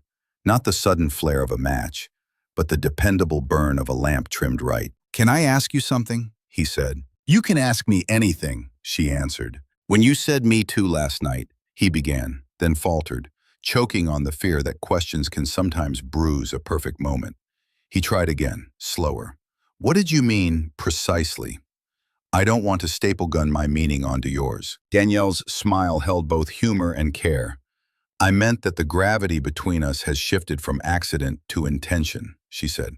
"I meant I am willing to practice a future in the present tense. I meant I don't want rescue. I want a room we co-sign and keep sweeping." He breathed out what he hadn't realized he'd been holding. "Then we should write the house rules," he said, half joking, wholly serious. They wrote them on a page torn from the composition book, their handwriting not matching but companionable. "We tell the truth before the story grows teeth. We rest before we break. We do not make the other person smaller to fit an old fear. We ask for help without invoices attached. We remember the difference between privacy and secrecy. We let delight interrupt any plan that isn't medical or legal." They read them aloud, smiling at the way ordinary words can carry more weight when they're agreed upon. Danielle taped the page inside a kitchen cabinet no guest would open. "Not a display," she said, "a practice." Afternoon slid its long hand over the buildings. Noah napped. The apartment performed the hushed arithmetic of a house at peace. The dryer's steady 2-4 time, the soft admonition of the kettle when it was ready, the periodic sigh of the heater as if pleased to be useful. Ethan stood at the window. His reflection looked back, layered with the city, a man, a world, and nested between a possibility. Danielle joined him. Her shoulder bumped to his, that slight pressure which says we share a horizon. "Do you want to kiss me?" she asked, her tone a gentle marvel, not a dare. "Not because it's due, because it's true." He turned to her, the room narrowing to the small geography of eyes and breath. Fear arrived right on time, loyal to its appointment. He greeted it without hospitality. Yes, he said, and I want to do it without using you to silence something in me. That is a beautiful delay, she said, and unnecessary. She lifted her hand, placed it against his jaw, and in that one motion offered both steadiness and consent.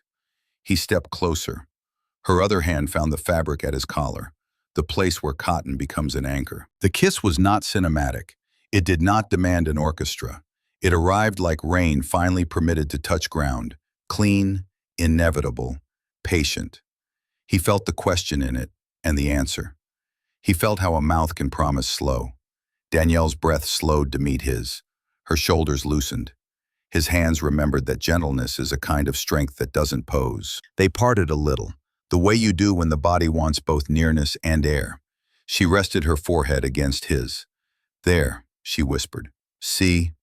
No one vanished. Not even me, he said, surprised by the relief inside his own voice. From the bedroom, Noah announced his return to consciousness with a vowel that contained at least 3 opinions. They laughed, not because the moment had broken, but because love had expanded to make room for the very noise that had gathered it in the first place. Ethan lifted the child and swung him high enough to convert fuss into delight. Danielle clapped once, quiet as a heartbeat. As dusk leaned in, they set a quilt on the floor and ate pears with cheese, the juice running down their wrists in civilized rivers. They talked a little about Tuesday, a little about soup, a little about nothing at all. Every now and then their knees touched. Every now and then their eyes did. The house rules held like good joinery, visible only if you knew where to look. When night finally settled, they did not pretend bravery they did not yet have. Danielle gathered a spare pillow and placed it between their bodies in the bed, a soft line that said, "We honor pace." Noah slept in the bassinet inches away, his breath an argument for continuance. Ethan reached across the pillow until his fingertips found hers, their hands linked, the way people cross a quiet street at night, carefully, looking both ways, then going together. "Good night," he said. "Good night," she answered. A beat, then, ongoing. He smiled into the dark. Fear, faithful as a dog that had once kept bad company, lay down at the foot of the bed and learned a new job. Love, which had always been in the room, lifted its head and listened to the steadying music of 3 lives. Nothing performative, nothing loud. Just the whisper of sheets, the soft drum of a small heart, the long breath of adults who had decided to be truthful about what they wanted and kind about how they would get there. Outside, the city folded its lights one by one, as if tidying a stage after a good play. Inside, the future stayed in the present tense, and the window that faced east waited patiently for morning. It happened on a day so clear it could have passed for a promise. The window that faced east had delivered a bright, unquestioning morning. Pears blushed on the counter. Noah practiced the serious business of banging a wooden spoon against a bowl, as if announcing Parliament. Danielle was folding laundry into obedient squares. Ethan was half inside a cabinet, tightening a loose hinge that had begun to speak out of turn. Then a knuckle, polite, precise, touched the door. Ethan straightened. Danielle stilled. 2 corners of a small white onesie pressed into a neat, provisional fold. The second knock did not hurry. It only confirmed itself. He opened the door to find Claire on the threshold, thinner than memory, beauty pared down to bone and will. The gloss he'd grown used to on his screen had been replaced by a careful matte, a face learning to be a face again. A scarf knotted at her throat tried to be cheerful. Her eyes, ringed and alert, went straight to Noah, then to the apartment itself, as if she were taking attendance. "Hi," she said, and though the word was simple, it carried a decade. "I texted, you didn't answer. I thought—" She stopped, steadying her voice with a breath trained in a different theater. "I thought I should come." Danielle set the folded onesie beside the others and moved to stand near Ethan, not obstructing, not retreating, present the way a lit lamp is present. "Hello, Claire," she said, the name given its proper temperature. Claire's gaze flickered, a small flinch at hearing herself in another woman's mouth. "Danielle," she replied, and then again, softer, as if surprised by the shape of the name on her own tongue. Noah, who believed in visitors as a general category of blessing, squealed and held up his spoon. The sound loosened something in the air that had begun to tighten. Claire stepped in, then stopped, waiting to be invited further by more than a welcome mat. Ethan nodded. The door closed behind her with the reluctance of wood asked to remember too much. "I'm in treatment," Claire said, hands folded around the strap of her bag. "Therapy. A program. I'm taking it seriously. I know what the internet looks like. I've made it look that way. But care is slower than posts," she swallowed. "I was very ill.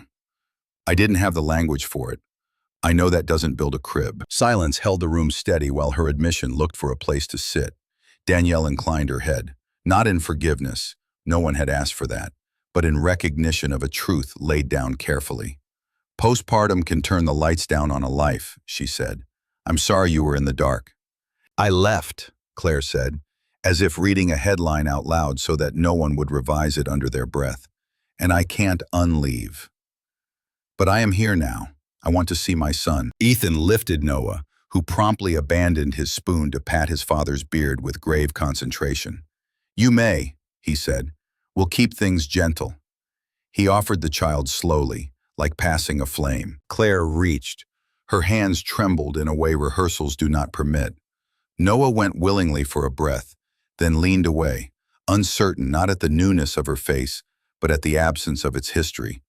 Claire steadied him, and in that effort the old performative grace fell away, replaced by something almost shy.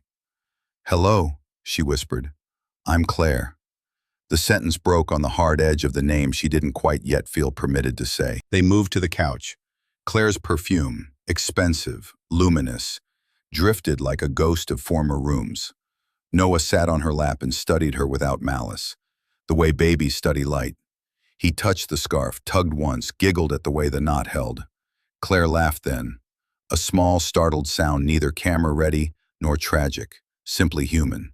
"I've been learning to name the weather," she said, eyes on Noah. "My therapist says guilt is a thunderhead, dramatic, loud, unhelpful. Responsibility is a barometer. It doesn't perform, it measures. I am trying to measure accurately." She looked up. "I want to do right by him. Even if that begins with supervised visits and a script I didn't choose." Ethan heard the click of a hinge settling. "We've retained counsel," he said gently. "We'll follow the court's shape. He comes first." "He does," Claire agreed, and there was no flinch in it. For a while they practiced something like peace. Danielle poured tea into 3 mismatched cups. Claire held hers with both hands, as if it were a bulb she meant to coax into bloom. Stories were offered in careful handfuls. The fever that had passed. The way Noah hated socks with a philosophy. How the magnolia outside had learned to scatter leaves like confetti for him alone. Claire listened with the hunger of someone newly admitted to a table she had abandoned and now understood she could not take for granted. When Noah grew restless, Danielle knelt on the rug with a soft thud and rolled a fabric ball across the floor. He lunged after it, triumphant. The room softened its shoulders. Claire watched Danielle's hands, the way they guided without claiming, how they made space without surrendering it. Something moved behind her gaze, envy, grief, respect, braiding into a complicated rope no single name could cinch. Ethan set the bowl closer to Noah, half offering, half test. Noah, distracted by triumph, sent the spoon skidding with an accidental flourish.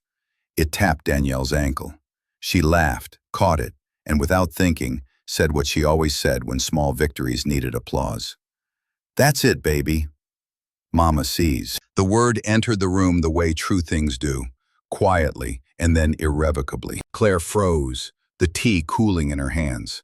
Noah, delighted by patterns, echoed the sound that sounded like safety. "Mama," he chirped, bright and easy, and reached for Danielle's knee. Silence widened to make room for the aftermath. Danielle did not move toward or away. Her face didn't gloat or apologize. She looked at Claire, and in that look was an acknowledgement of a fracture and a bridge both. "He uses sounds for the people who stay," she said softly, as if describing an observable fact in a lab. "He will learn the names we teach him." Claire set the cup down with ceremony, as if avoiding a spill might yet preserve something more delicate. Her mouth opened, closed. She pressed her palms together, fingertips praying against her lips. "I deserved that," she said, "and I also don't know how to hold it." "No one deserves a word from a child," Danielle answered. We borrow it. We take care of it. We give it back if asked. Ethan reached for the space between the three of them and found no ready instrument. He tried instead the truth. He says, Dada, to the ceiling fan on Tuesdays, he said. Words land where warmth is. We will be careful where we stand. Claire's laugh broke into its honest parts. She nodded, swiped at a quick tear with a wrist already carrying the faint theater of bracelets. Okay, she whispered. Okay. They stayed like that for a time, the child inventing a game of losing and finding the ball, the adults learning a grammar that required patience and unspectacular courage. When Claire finally stood to leave, she looked at Danielle in the doorway with something like a bow. Thank you, she said, for not hating me, for keeping him loved in the present tense. Danielle's reply carried no heroics. For his sake, she said, and yours. Healing is a communal sport. On the threshold, Claire paused. I'll have my lawyer contact yours, she said to Ethan, the sentence tidy, a scaffolding. Then, not tidy at all. When he said, Mama, her voice thinned, then steadied. It hurt in a place I didn't know I had left. But it also reminded me what the word is for. Not ownership, steadiness. She met Danielle's eyes. Thank you for standing where the word could land. After she'd gone, the apartment exhaled. The pears shone on the counter. The hinge Ethan had tightened earlier held with new, unremarkable integrity. Noah, untroubled by adult weather, climbed into Danielle's lap and collapsed into a laugh that ended in a yawn. Ethan sat beside them on the rug. The afternoon light lay across the floor like a folded blanket. We did that, he said, marvel and fatigue sharing a chair. We began it, Danielle corrected gently. The rest will require witnesses and affidavits and an amount of patience that will bruise our good intentions. She smoothed Noah's hair. But we didn't break. He leaned his shoulder into hers, as if two walls had found their right angle. Across the glass, the city went on, indifferent to courage, unaware of the quiet revolutions taking place in ordinary rooms. Inside, three people held their weather steady. And somewhere down the hall, like an echo from the future, a door closed with the soft sound of a choice made and signed. The courthouse did not pretend to grandeur. It was beige and honest. A building made for sentences that had to hold even when no one liked the sound of them. Morning light pooled on the marble like diluted milk. Ethan carried the diaper bag not because Noah was present, children were spared this theater, but because habit had turned preparedness into a kind of prayer. Danielle walked beside him, her palm brushing the sleeve of his jacket at intervals that felt like punctuation. Here, here, here. Alina Patel met them by the security line. File under her arm, ink smudged on the side of her hand. Remember, she said, voice low, steady, family court likes gravity and Tuesdays, not epilogues, not fire. She looked to Danielle. You will be asked questions you don't deserve. Answer the ones the judge asks. Breathe between. Claire arrived with her lawyer, a man whose shoes reflected the ceiling. She was neat, composed, not the glittering apparition of her videos. Margaret came too, carrying a folder and a tin of lemon cookies that security politely confiscated and labeled like evidence of kindness. They were called into Department J, a room that smelled faintly of paper and determination. The judge wore his robe like a useful coat, not a costume. His eyes were soft with fatigue and the knowledge of people. A clock ticked in a voice so quiet it might have been conscience. Case number 23FC1189, the clerk read. Miller v. Miller. Patel began with the spine of their story. She did not gild. She stepped through dates like stones that had been placed for exactly this crossing. The night Claire left, pediatric appointments, employment records, the binder of Tuesdays. She introduced Danielle as a neonatal nurse and de facto caregiver, not a replacement, not a rival, an anchor. Claire's attorney rose with a gleam. He liked words that cut and then claimed it was the air that bled. He spoke of vulnerability, of influence, of a man rescued into gratitude that might be mistaken for love. He did not say black or white. He let the room hear the syllables without hearing them named. He used the word nanny the way some people use a doorstop, to wedge a narrative open just wide enough for suspicion to enter. Patel did not march behind him. "The best interest standard is not a rumor mill," she said, turning to the judge with the ordinary power of a fact delivered at room temperature. "It is a child who needs bottles at 2:30, a parent who returns from work at 6, a home where the heater hums and the notes on the refrigerator mean what they say." She rested one hand on the binder. "We are here to talk about that home." Witnesses stepped into their small portion of light and stayed as long as the oath required. Pam spoke first, uniform crisp, voice kind. She described Danielle at work, hands sure, charting exact, the way the nursery's rhythm found her and calmed there. "She doesn't perform care," Pam said. "She provides it." Miss Rios testified to the reports made, the restraining order filed, the hospital's zero-tolerance policy. She did not dramatize Marcus. She made a record. Margaret followed, hands folded in her lap like petition and pride at once. She told the judge she had been afraid of what people say when they do not know where to place their envy and their ignorance. "I have learned," she said, turning toward Danielle, "to listen to what my grandson does when she enters the room. He rests. That is evidence." Claire took the stand, and for a moment the room forgot to perform. She spoke about the dark her mind had been in, and how she mistook the exit sign for a star. She did not plead, she measured. "I want to be better," she said. "I am becoming so. But wanting is not the same as stability.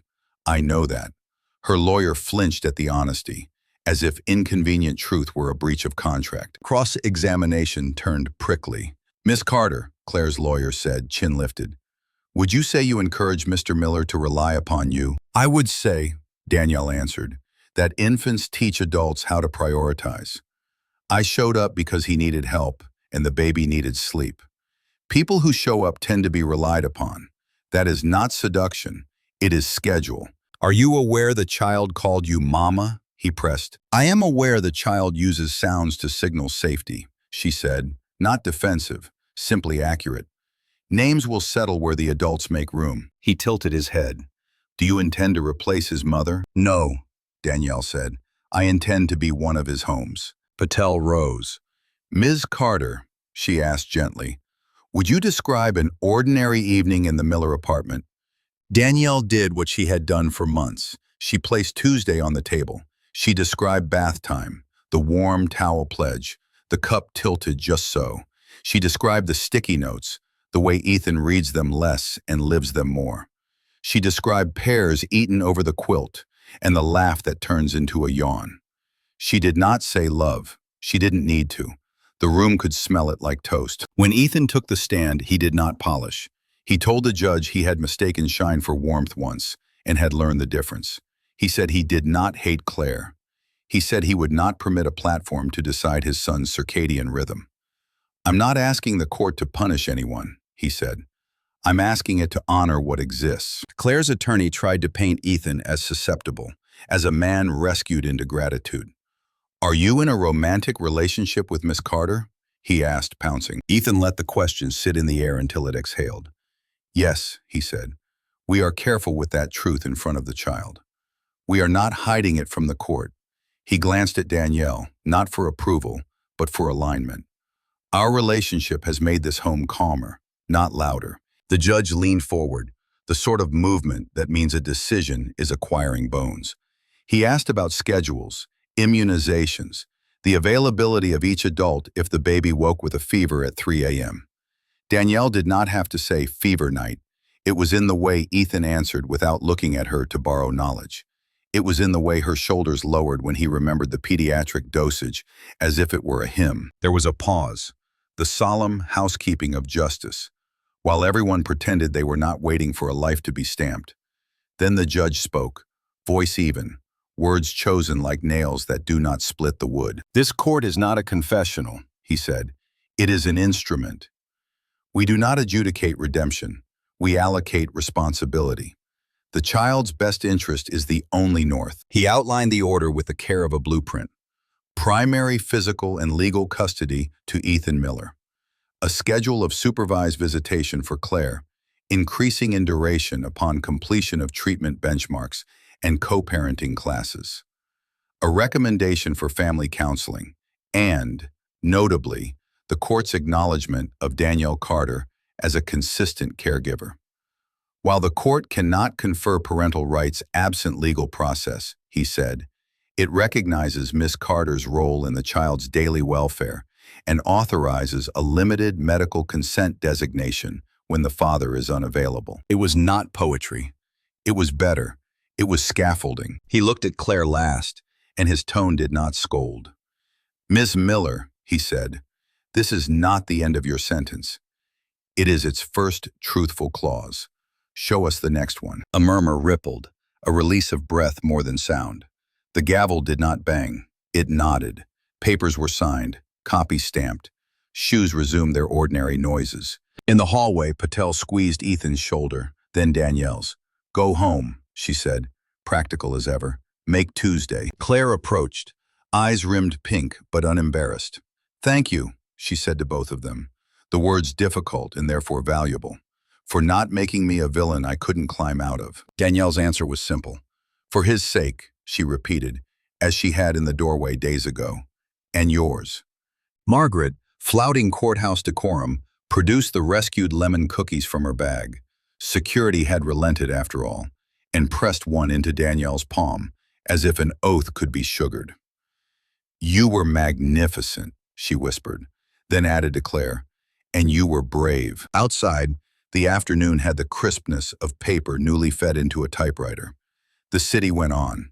Impatient buses, pigeons performing their anarchic ballet, a saxophone practicing scales in a window 3 floors up. Ethan and Danielle stood on the steps and let the sun find their faces. Their hands found each other without ceremony. Home? Ethan asked. Home, Danielle said. They walked toward it at an ordinary pace. No fanfare, no camera. Just 2 adults in a binder and a tin of cookies, and the knowledge that a judge had given their love a structure that could stand weather. Inside that structure waited a child who would wake from his nap and test the laws of gravity with a spoon. Inside that structure, Tuesday kept its appointment. Winter came softly that year, padding through Atlanta like a careful guest. The trees outside the apartment stood stripped of their bravado, their branches sketching patient lines against the pale sky. Inside, warmth had learned its own choreography. Steam from the kettle, the hum of Noah's laughter, the quiet rhythm of a life that had stopped asking if it was allowed to exist. The court's verdict had come and gone like weather. Necessary, bracing, survivable. Paperwork was filed, boundaries drawn, new terms folded into old ones. Yet what remained, what lived after the ink dried, was not the law's language, but the quiet fact of them. A man, a woman, and a boy who had rewritten family into something elastic and true. Ethan had thought victory would feel like relief. Instead, it felt like stillness, a permission to breathe all the way to the bottom of his lungs. He watched Noah toddle between the couch and the bookshelf, clutching a wooden train that clicked along the edge of the rug. The child had learned to balance on his own now, to fall without crying, to look up as if the world were a teacher rather than a test. Danielle sat nearby, hair loose, her knees drawn up as she mended the ear of a stuffed bear that had known too much affection. The thread glowed in the lamp's circle, steady and silver. When she tied the knot, she smiled without looking up. There, she said softly, good as mended. Ethan closed the laptop where he'd been drafting an email to his firm. He had been offered a partnership, a long-coveted peak, but the title didn't shimmer as it once might have. Now he measured success by steadiness, the ability to leave work early for bath time, the ease of a shared grocery list, the freedom to love without apology. He crossed the room, sat beside her, and pressed his forehead against her temple.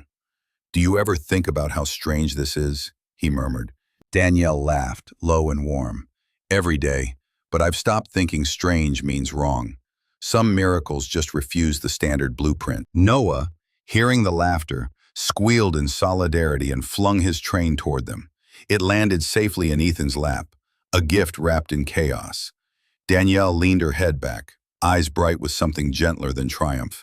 Contentment, maybe, that rare and underrated miracle. In time, the small world they built began to expand again. Claire visited on Saturdays, her recovery measured not in apologies but in presence.